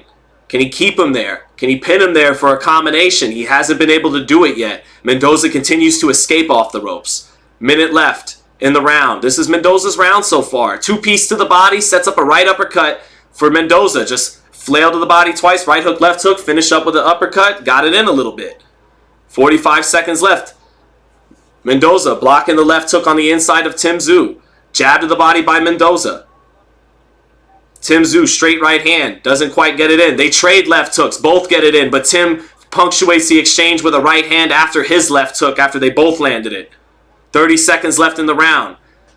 Nice chopping left hook by Tszyu. Knocks the sweat off of Mendoza's top of the head. Short left hook by Tszyu. Falls short. Mendoza's near the corner. Mendoza's in the corner. Does he fight out of the corner? High guard, jabs to the body and gets himself out of the corner. Another jab to the body gets him out of the corner. Mendoza's starting to look a little tired compared to Tszyu, though. Tszyu with a short left hook, right hand to the body for Mendoza. Wild right hand at the bell by Mendoza. Almost gets countered by a left hook by Tszyu, but doesn't. And Mendoza's body language wasn't the best that round. Tszyu's body language is much more dominant than Mendoza, but I got the fight even. I thought Mendoza won that round. Mendoza getting off a little bit more. Tszyu waiting too much, not as busy, quite as busy as he needs to be. And I think he's letting some of these rounds get away from him, even though he's very accurate at the times he will open up. He's more accurate than Mendoza, and he sits on his punches that much nastier than Mendoza. But Mendoza, he's doing a good job tonight of replying, of finding an answer. Just when it's like, oh, here we go, Tszyu's about to start marching him down, he finds a way to keep him off. And now on the slow-mos from Showtime, they show them trading left hooks and Tszyu cleaning up with the right hand after they traded left hooks. And in the replay before that, it's Mendoza with the right hand of the body, left hand of the body, uppercut up top. So here we go to start round 7. I got this fight even after 6. It feels like if anyone's going to get the nod, it'd be Tszyu, though, because body language matters to judges. He looks like the more dominant fighter, the more in-control fighter. But I'm just scoring punches and all that other stuff. I'm not scoring body language. So I got it even. Mendoza circling out to his left, tries to hook off that jab. Now Tszyu steps in with a more accurate left hook. Tszyu stepping in with a jab. Mendoza gets his left hook blocked as he keeps the fight in the center of the ring. Throws 2 left hooks off his jab. Not sitting on now. A right uppercut by Mendoza after he ate a jab. That right uppercut got in on Tszyu. Mendoza just a little bit busier on the outside and keeps turning Tszyu, keeps him in the center of the ring like he needs to. Big left hook by Tszyu, though. Short left hook getting in. And Steve Farhood, like me, has the fight even, 57-57. Short chopping right hand to the body by Tszyu in the clinch. Mendoza back with a right hand to the body, but punch for punch, Tszyu seems like the bigger puncher. So Mendoza can't go punch. Oh, big right uppercut by Tszyu. Mendoza's hurt. Another right uppercut and another right uppercut by Tszyu. Mendoza's hurt in the center of the ring. 2 huge right uppercuts off a touch jab. Back comes Mendoza with 2 left hooks to the body. Chopping right hand hurts Mendoza in close. Mendoza trying to be gutsy. Still letting go of some shots, but Tszyu is rolling them and not getting hit in the pocket. Now Mendoza lands a jab. He clinches Tszyu. But he got badly hurt by those 2 right uppercuts. Beautiful right uppercuts by Tszyu. Right uppercut lands for Brian Mendoza. Not with the same snap as Tszyu's uppercut. Mendoza landing a jab. Tszyu finally gets him in the corner. Mendoza ties up immediately. Chopping right hand by Tszyu. Another chopping right hand in the clinch for Tszyu. Right uppercut by Mendoza gets smothered. Back comes Tszyu with a huge right uppercut. Mendoza gets out of the way of it. Tszyu got him in the corner where he wants him now. Chops down with a right hand. As Mendoza tries to dip his head down, Tszyu chopping down with that right hand in close. Beautiful left hook to the body by Tszyu. And a right uppercut to the body by Tszyu as Mendoza holds on. Chopping, clubbing right hand in the clinch for Tszyu. A punch to the back of the head. Another chopping right hand as Mendoza tries to hold on. Beautiful body work by Tszyu. A jab, a left hook, and a right hand all to the body. Right uppercut lands for Tszyu. Short little inside combination. Straight right hand, left hook on the inside for Tszyu. Mendoza showing his game, showing his toughness. 30 seconds left in the round. Biggest round of the fight. Mendoza still up. Didn't go down. He's had to clinch a lot. And Tszyu is creating little separation in the clinch to hit him with right hands beautifully. 10 seconds left in the round. Left hook to the body by Mendoza, but not a lot of effect. Tszyu get it. Oh, beautiful left hook to the body by Tszyu. Close to the belt line, but right on the belly. And Brian Mendoza took some heavy punishment that round. Big round for Tszyu. By far the most decisive round for either fighter tonight. 4-3 for Tszyu. Beautiful 2 right uppercuts. Beautiful 2 right uppercuts. Them 2 right uppercuts were gorgeous. Beautifully placed, beautifully thrown. Off the jab. Oh, what a right uppercut. That was so perfectly thrown by Tszyu. And it was off the jab. Bam! Where are you? Oh, you're right there? Bam! That's what he did. And then Mendoza had to clinch after that. And then Tszyu got in. He, get a little separation in the clinch. Shove off. Bam! Chop down with the right hand. Mendoza started pulling his head down to get away from it. And Tszyu would just chop down in an almost downward motion in close with that right hand. His dad knew how to do that. Appreciate you guys liking the commentary. And here we go into round 8. And now Tszyu's got some momentum. Nice jab by Tszyu. Great patience by him. And he's shown a good chin tonight. None of these punches have really gotten his attention by Mendoza. Tszyu coming forward, stalking Mendoza. Mendoza's face definitely looks more weary. He's bruising up, got some bleeding going around his face. Tszyu got a little bit of swelling in his left eye, but not too bad. Mendoza's starting to show that clean, effective, accurate power punching ability of Tszyu beginning to wear down Brian Mendoza a little bit. Mendoza moving over to his left. Back is near the corner now. Tszyu is just calmly stalking his prey. Again, like there's an inevitability to his outcome.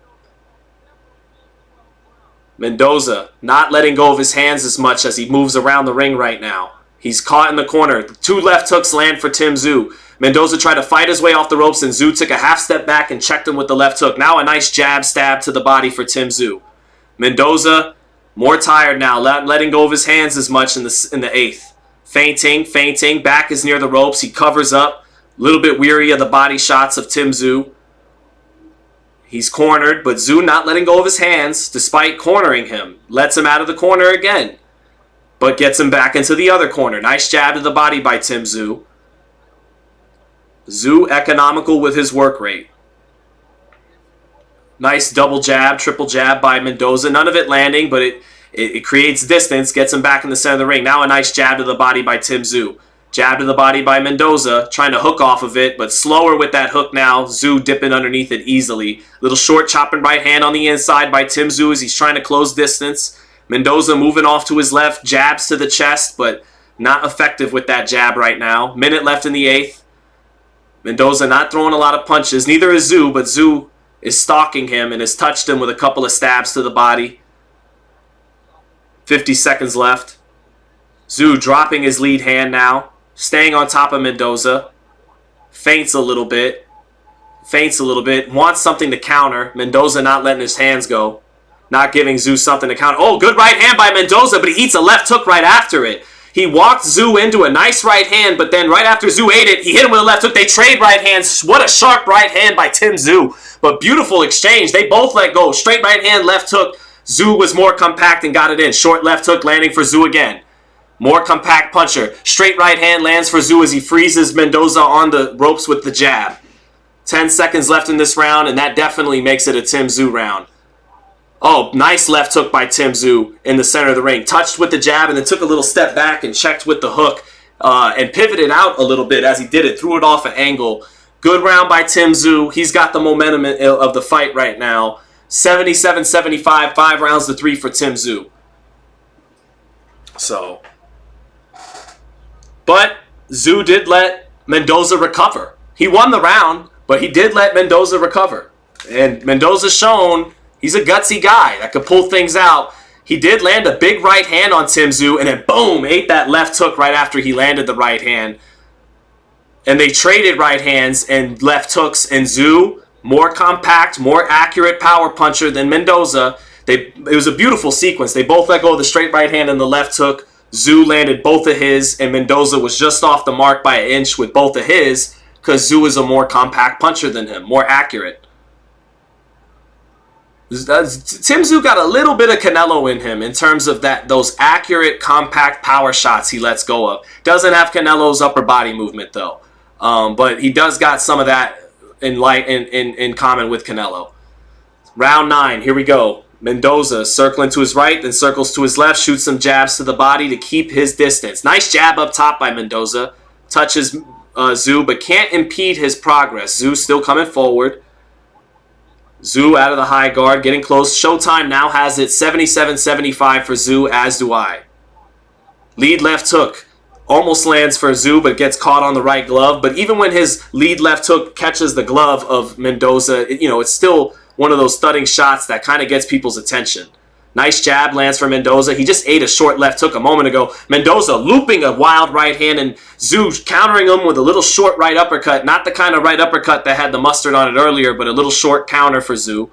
Tszyu with his first swinging right hand of the night off the jab, and Mendoza has the gloves up to block it. Mendoza stepping over. Sharp straight right hand by Tszyu. Mendoza left his jab out there with Tszyu, and Tszyu, perfect straight right hand, knocked the sweat clean off his head.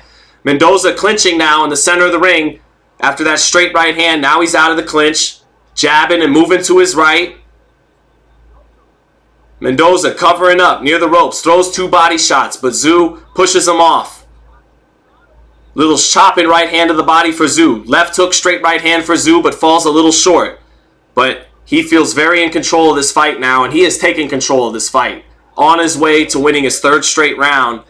And Mendoza taking some deeper breaths. Looks like the more tired, the more weary fighter out of the two.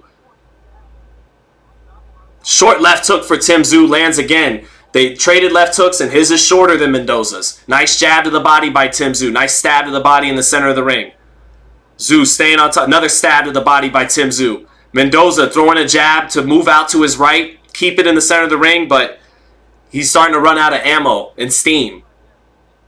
Tszyu getting close to him. Mendoza near the ropes. Mendoza with a tired straight right hand. Chopping right hand lands on the top of the head for Tszyu. He touches Mendoza with a jab. Mendoza jabbing him off, but not accurate. Eats a jab to the body. Another jab to the body for Tszyu. And a left hook knocks him across the ring. Even though he got the glove up to block it, it still knocked him off his stride.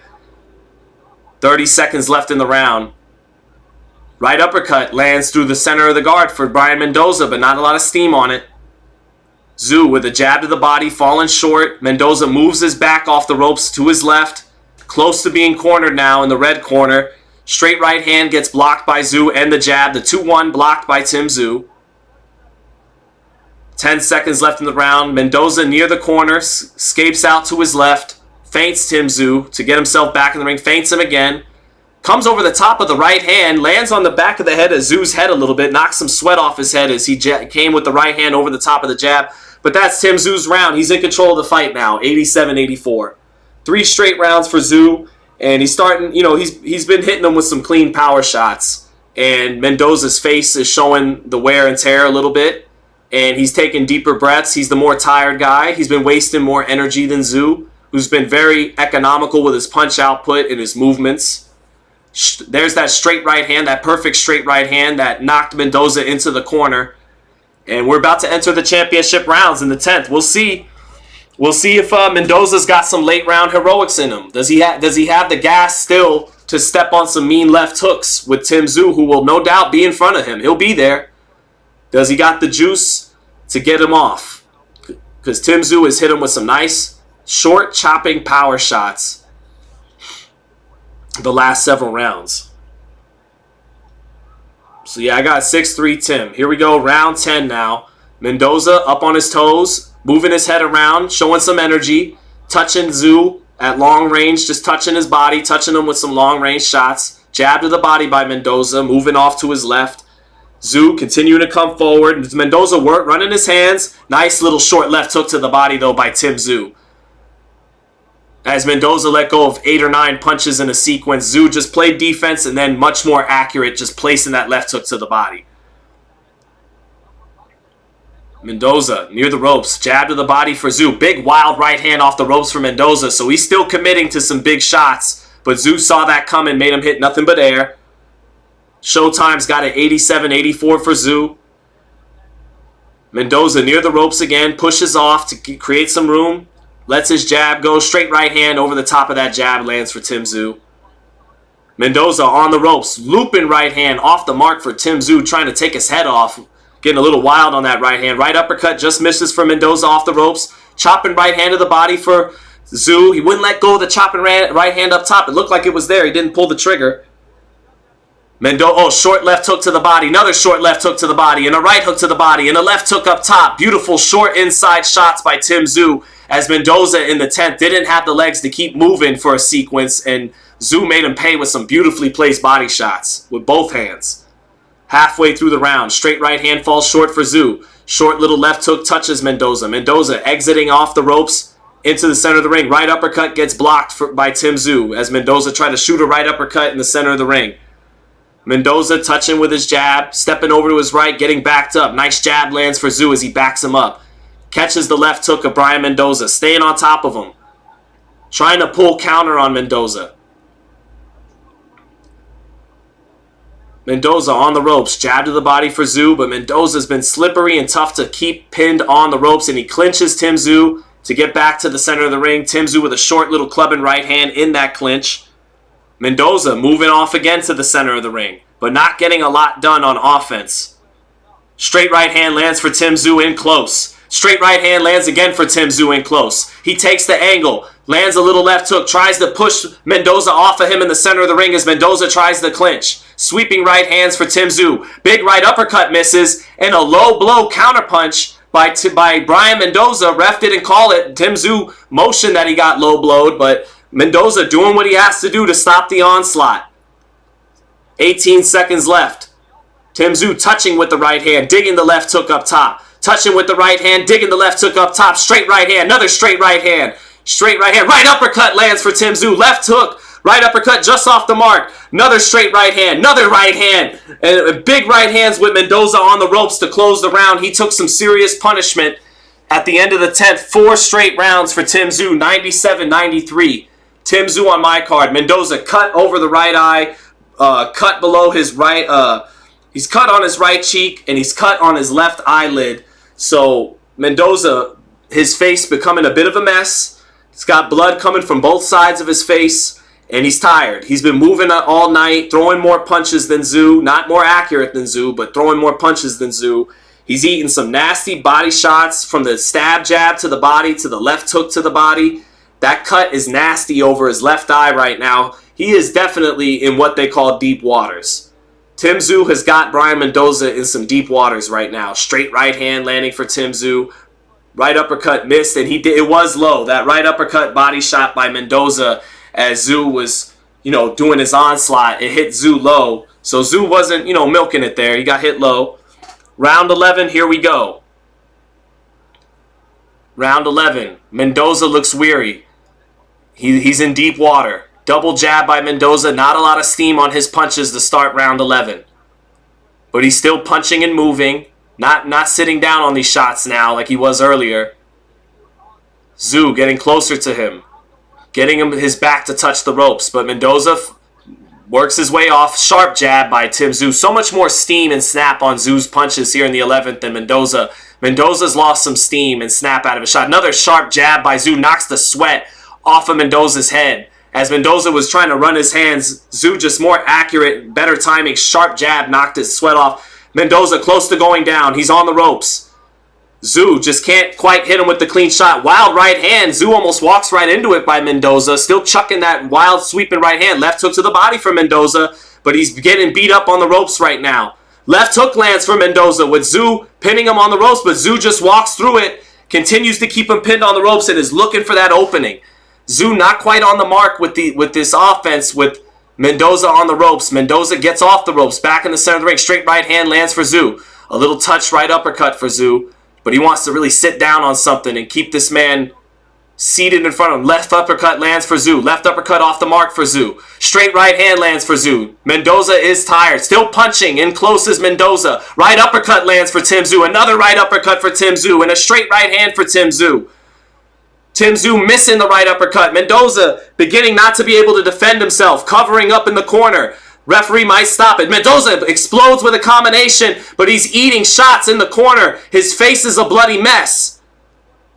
Left uppercut lands for Tszyu. Short left hook. He left uppercut again lands for Tszyu. And Mendoza can't get his way out of the corner this time. He holds on. Minute left in the round, and the referee warns Mendoza that he's got to see something. Left hook to the body by Mendoza with no steam on it. If Tszyu can just put together a combination, he could finish this fight. Mendoza letting go of body shots and a right uppercut, and Tszyu smiles as if to say, oh, you're tough, but you don't have much left. Mendoza on the ropes. Tszyu measuring him. Jab to the body by Mendoza. Jabs to the body. Give him an exit route. Mendoza moving off to his right. Back has been touching the ropes most of the round. Short little right uppercut for Tszyu, but not sitting on it. Tszyu measuring with his lead hand, but not letting go of the power shots. Short little chopping right hand to the body lands for Tszyu. Left hook to the body, but Mendoza surviving. Moving out to his right. Gonna make it to the end of this round, it would seem. His face a bloody mess. He's tired. Straight right hand lands for Mendoza, but Tszyu rolls it. Oh, big right hand by Tszyu as he comes back with his own right hand after Mendoza touched him with some right hands, but Tszyu rolled a lot of the steam off of it and then came back and hit him hard with a right hand. Another round for Tszyu. 107-102. I got this 8 rounds to 3 now for Tszyu. He's won 5 rounds in a row. I had the first half of the fight even, but it's been all Tszyu in the second half of the fight. He's won 5 in a row, 8-3. So here we go into the 12th and final round. I don't think Mendoza has the juice to summon some one-punch knockout miracle like he did against Fundora, because I don't know. I think a lot of the steam has left many of his shots. He did let go of some bombs as Tszyu was trying to finish him off. That still made him look a little dangerous. But anything he's landed on Tszyu hasn't really affected Tszyu. So, yeah, 8-3 Tszyu, and we're heading into the last round. Referee taking a close look at Brian Mendoza before letting him out for this 12th round. Tszyu is a beast. He doesn't look fatigued, and he doesn't look particularly fatigued because he fights at a very slow pace tonight. Mendoza getting looked at by the doctor one last time. He says, I'm good. No quitting him. Tough kid, Brian Mendoza. 12th and final round. Does Mendoza have a miracle left hook in him? Can Tszyu stop him here? Here we are in the final round. Tszyu stalking Mendoza. Mendoza fakes a right uppercut. Finally lets it go. Short with it. Tszyu lets his jab go. Mendoza stepping off to his right. Getting out of the way of that jab. Tszyu in the high guard. Trying to corner Mendoza. Mendoza still using his jab to keep some distance. To keep Tszyu off. That jab isn't really touching or hurting Tszyu or snapping his head up anymore, but it's still out there. It's still creating some distance for Mendoza to keep himself off the ropes. Mendoza circling to his left. Left hook to the body. Straight right hand up top by Mendoza. Tszyu with good defense, catching the shots on the elbows and on the gloves up top. Mendoza. Oh, they trade right hands. Mendoza getting in the right hand of the body, but he eats a straight right hand up top. Now he jabs and knocks the sweat off of Tszyu's head with a nice jab. 2 minutes left in the fight. Mendoza. Tszyu not getting anything done here in the first half of this final round. Hasn't really let go of anything. Now it's a little right hand counter by Mendoza over the top of Tszyu's jab. He landed that. Tszyu still stalking, but not letting go of anything. Halfway through this final round. Tszyu not closing the show here. I'm sure something's coming at some point in this round. Now Mendoza lets go of a combination in the center of the ring, and Tszyu catches it on the gloves, but Mendoza gets off. Mendoza with a double jab off to his left, keeps it in the center of the ring. 1-2-1 to the body, just letting his hands go is Mendoza. Not really being effective, but still working here in the 12th. And if Tszyu's going to fight this whole round like this, he's going to give the round away to Brian Mendoza. 1 minute left in this fight, and Tszyu has done nothing in this round.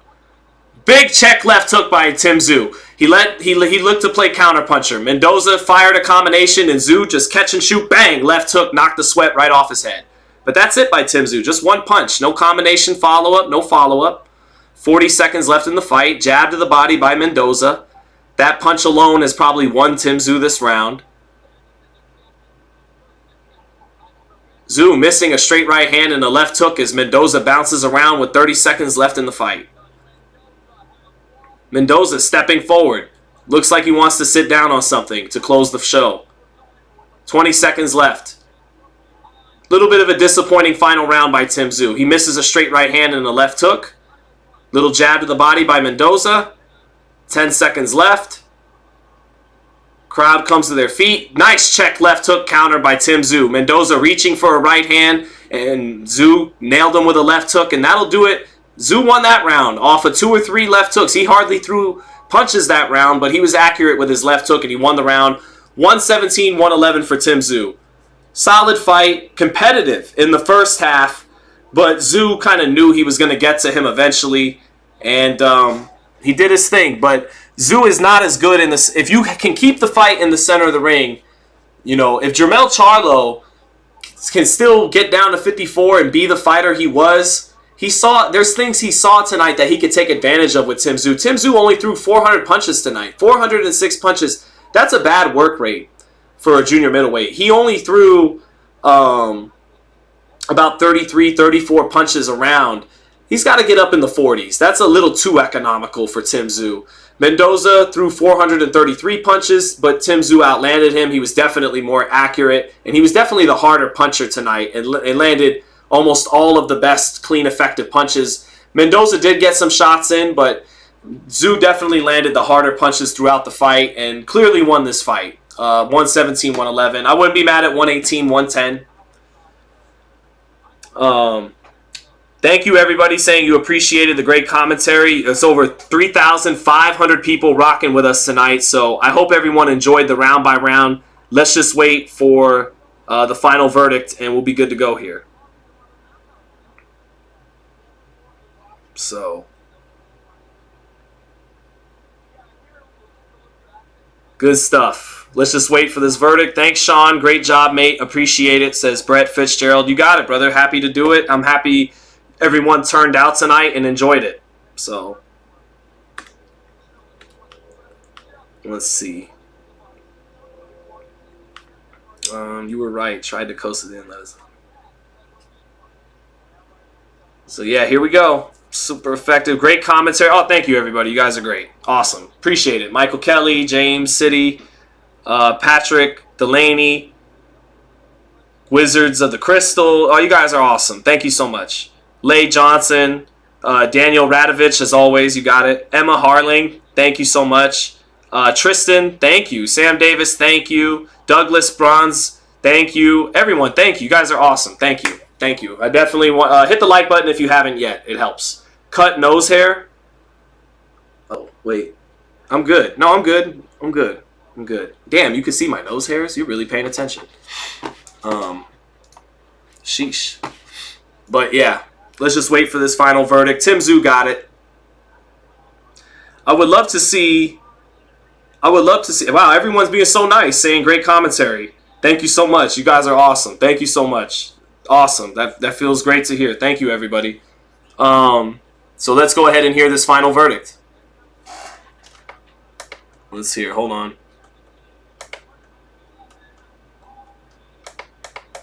The winner by unanimous decision. Tszyu gets the deserved unanimous decision. He retains the WBO junior middleweight title, and him and Jermell Charlo remains a very intriguing fight. If Charlo, there's so many question marks about Charlo. He's coming off a dominant loss. What does that do to him psychologically?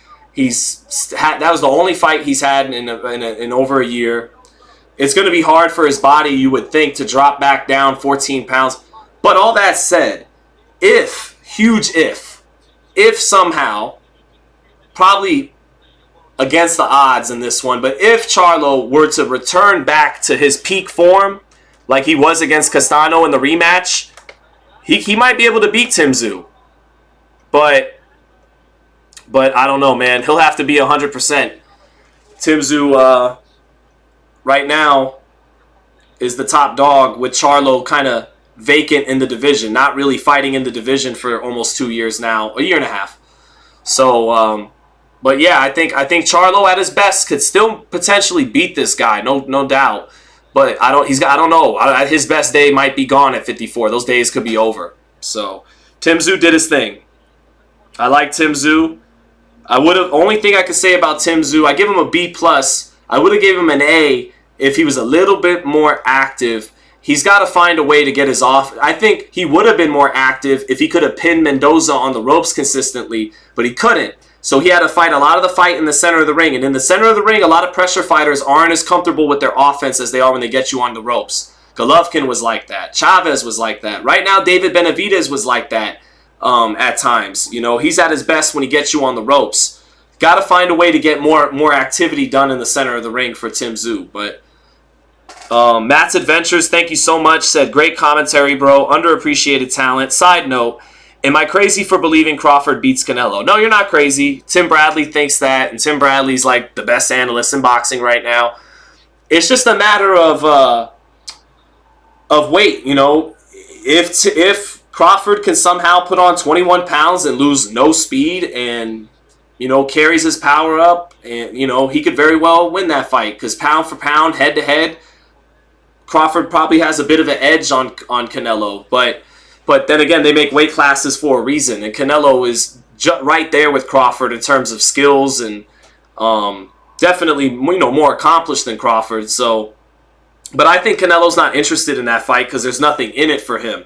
If he loses to a welterweight. If he wins, you beat a welterweight. Congrats. You know, he's better off fighting Benavidez, where if he loses, he handed the torch to a young up-and-comer. He gave him the opportunity. The kid was bigger and younger than him. He wasn't smaller and older than him like Terrence Crawford. But no, you're not crazy, Matt's Adventures. There's plenty of people in boxing who think Crawford could maybe pull that off. I don't give that fight too much thought, to be quiet. Everybody else does, but I don't know. I haven't really sunk my teeth into it. I just think that fight's a matter of weight for Crawford. He could get on the right strength program and carry 21 pounds of muscle well. You know, then maybe he could pull it off. But I would, you know my take on it, brother. I'd rather Crawford fight Boots Ennis and Canelo fight David Benavidez. Fight the young guns, the young, hungry, super talented bulls in your own division. You know, I'd rather see that. And if they beat Boots and they beat Benavidez, then what else is there left to do? Why not fight each other? Sure, why not? But they still got great smoke in their divisions that I'd rather see them face. That's just me, though. Most people would rather see them fight each other because they're two of the most 5 popular names in boxing, 2 of the greatest fighters in boxing. So I get it. But, yeah. Hakeem Steele said, surprised in Tim's lack of body work. The opportunities were there. Thank you for the super chat, Hakeem. As always, good to hear from you, brother. I think, again, he struggled in the center of the ring, but I agree. The body work was there. Mendoza, to his credit, had got some of his respect, a little bit more than Harrison did or Gaucher did. And he did a good job of keeping the fight in the center of the ring. And Tszyu wanted to get hit. He likes to throw that left hook to the body, Hakeem, in particular, with you on the ropes. That's where he really likes to let go of it. He could let it go in close, too. But Mendoza, he kept that fight on the outside, and he kept it in the center of the ring. He kept turning him. And it wasn't until later in the fight he was able to start, you know, nailing him to the body on the ropes. When there was one moment in the 10th where Mendoza was tired and couldn't keep circling the ring, and he got off to the body. He's got to find a way to deal with the movement better, and, you know, we'll see. But Tim Tszyu at 28, he probably kind of just is what he is, a really good fighter who's got some holes in his game. He's not that rangy. If you keep the fight in the center of the ring, he's not as hot as he is getting you on the ropes with his offense. But he's really good. He's really good. Defensively responsible and very accurate, precise, compact power puncher with both hands. He's very accurate. Just got to step up the work rate a little bit. But that accuracy comes at a cost. That's why Tank and Canelo, like Tim Tszyu tonight, they only throw 40 punches around because they're so accurate and they throw everything hard. They don't do like Mendoza was doing, take something off the jab, then sit down. And no, everything Tszyu, even the jabs Tim Tszyu throws are hard. So when you're throwing everything hard, you know, it stands to reason that you're not going to get off as many shots. So, you know, that's all for Tim to work on. But at 28, I think he's pretty much rounding into who he's going to be. This is his prime, his peak. And I think he kind of is what he is. He's pretty damn good. I don't think he's top 10 pound for pound, something like that. But he's really good. And him and Charlo's a 50-50 fight. And it wasn't in January. Charlo was a significant favorite. Now, Tszyu might be a slight favorite. So he's doing his thing, Hakeem. But thank you, of course, for the super chat. And I do agree with you. I was a little surprised he was a little too patient, but he got the job done.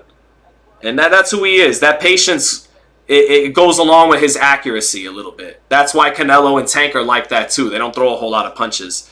Tony B from, I think, Australia sent me a super chat. Thank you, Tony B. Appreciate it.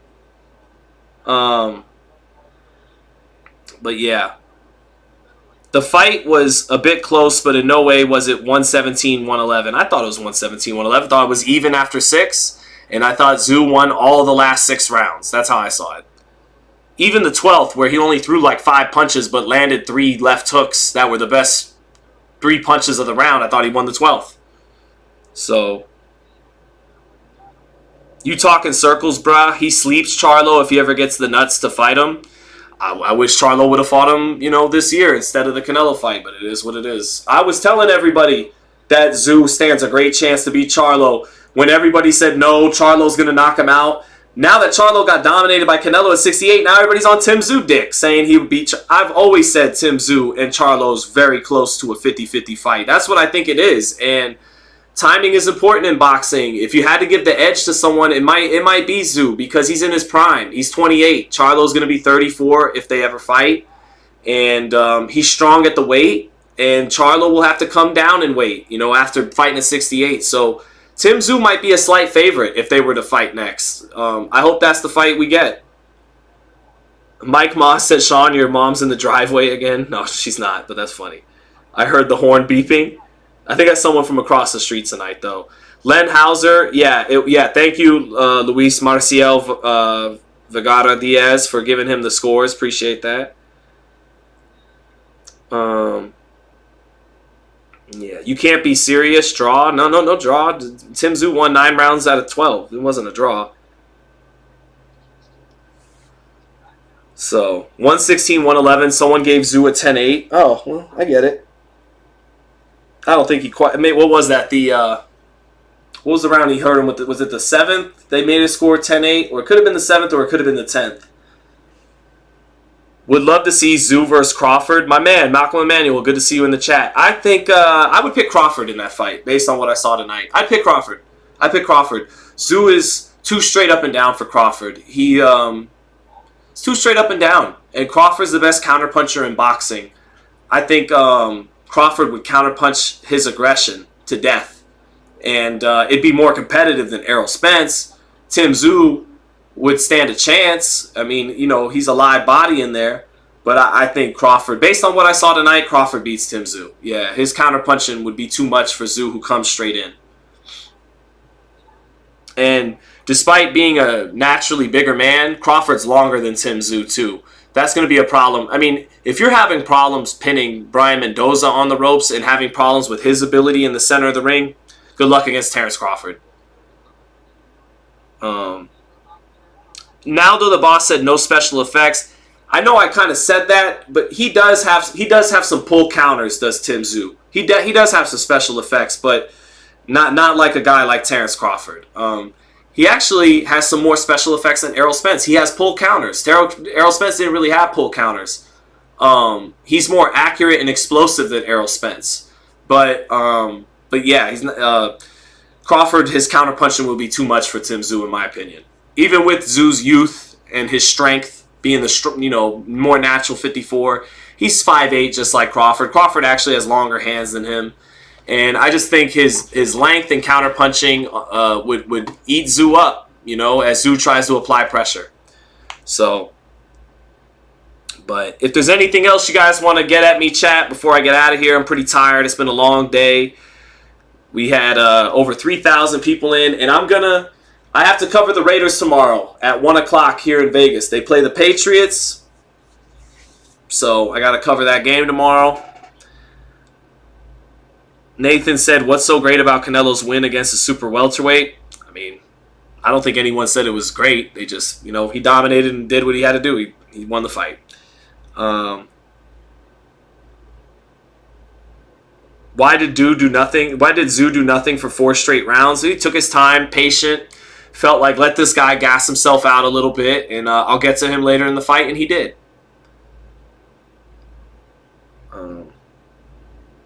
Peace out, Weedy Gonzalez. Mike Moss says, thanks for the watch party, Sean. You got it, brother. Ennis is unproven. He is unproven, but his eye test is incredible. Pound King said, Sean got dead flies, legs hanging out his nostrils. Do I? I don't see him. Yeah, I don't see him. But, all right. Yeah, I don't see him. All right, but anyways, the best post-fight show. Thank you, DW. Just because Bud beat Errol, y'all shit on Errol. That's crazy. Hold on, let me see. That's crazy when everyone said Bud is the best fighter. Look, I'm not shitting on Errol. It's just Tszyu is a tougher assignment at this point in their careers than Errol Spence is. He's got quicker hands than Errol Spence. He punches harder than Errol Spence. He's more accurate with his placement than Errol Spence. Spence has a better jab than him, throws more punches than him. But, yeah, I think at 54 I'd favor Tszyu. That's not hating on Errol. I just would, you know. I think the bookies would.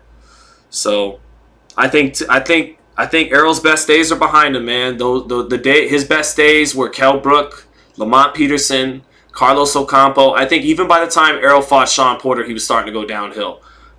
He beat Sean, but his legs were thin. He wasn't the kind of strong tank he was against Lamont and Kell Brook. Now, he turned back the clock a little bit for Ugas. He was thin against Danny Garcia, just like he was thin against Sean. Against Ugas, he rehydrated well and was that big Texas tank. And that was a good performance, as we all know, by Errol Spence. But then against Crawford, he looked bad. His balance was off. His speed wasn't there. And he didn't look good. And I don't think just moving up 7 pounds to 54 is going to alleviate all those problems. I think Spence's best days are behind him, you know, and Tszyu's in his prime. So he's a tougher assignment right now at this point in their careers.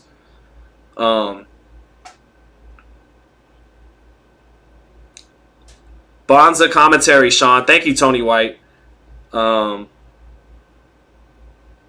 see.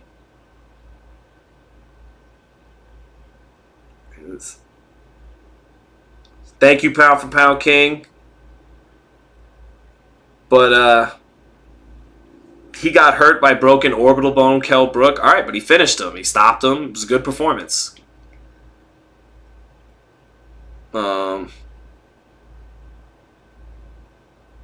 We shall see in the rematch. I think people are forgetting how good Errol is. Nah, man. Errol is not going to turn the tables on that one side of the fight. It's a bad style matchup for him. He doesn't move his head. And Crawford's the best counterpuncher in boxing. Crawford was always going to win that fight. People who knew boxing tried to tell everyone this, you know. It's just the sweet science, man. Like, Crawford's all wrong for Spence. He's a great counterpuncher.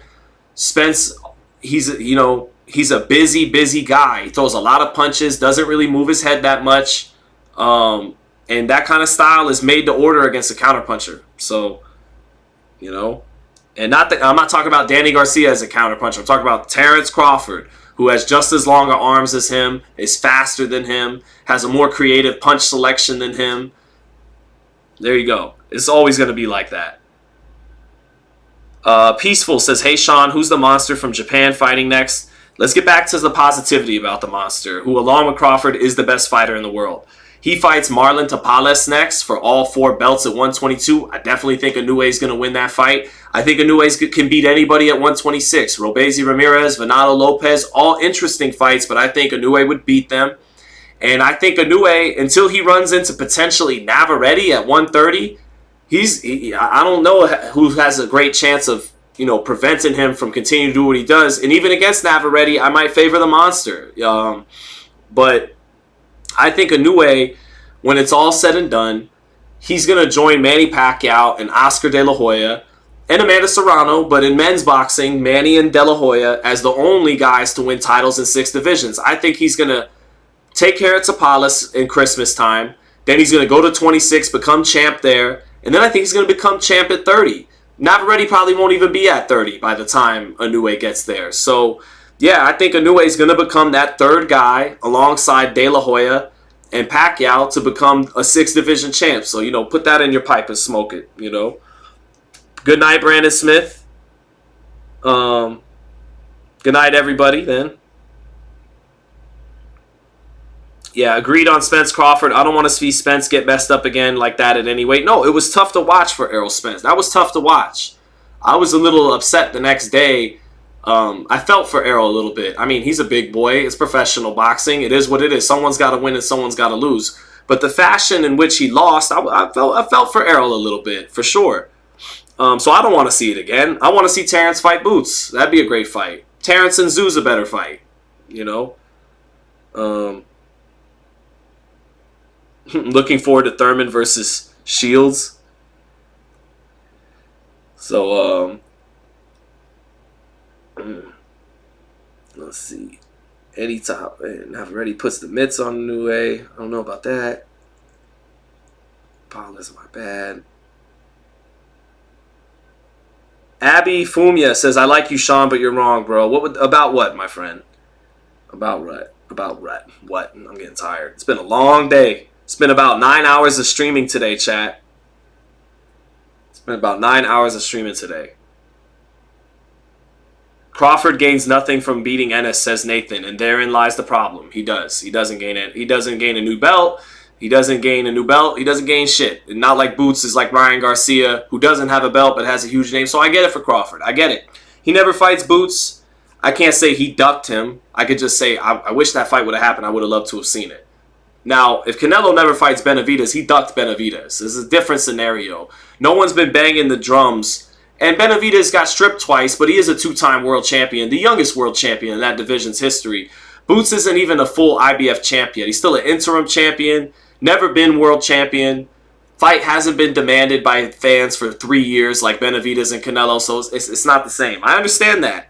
But I still would love to see Boots and Terrence more than anything else. Everyone knows that now. So let's see. But all right, chat. I think I'm about done, man. I'm pretty wiped. Thank you, everyone, for joining.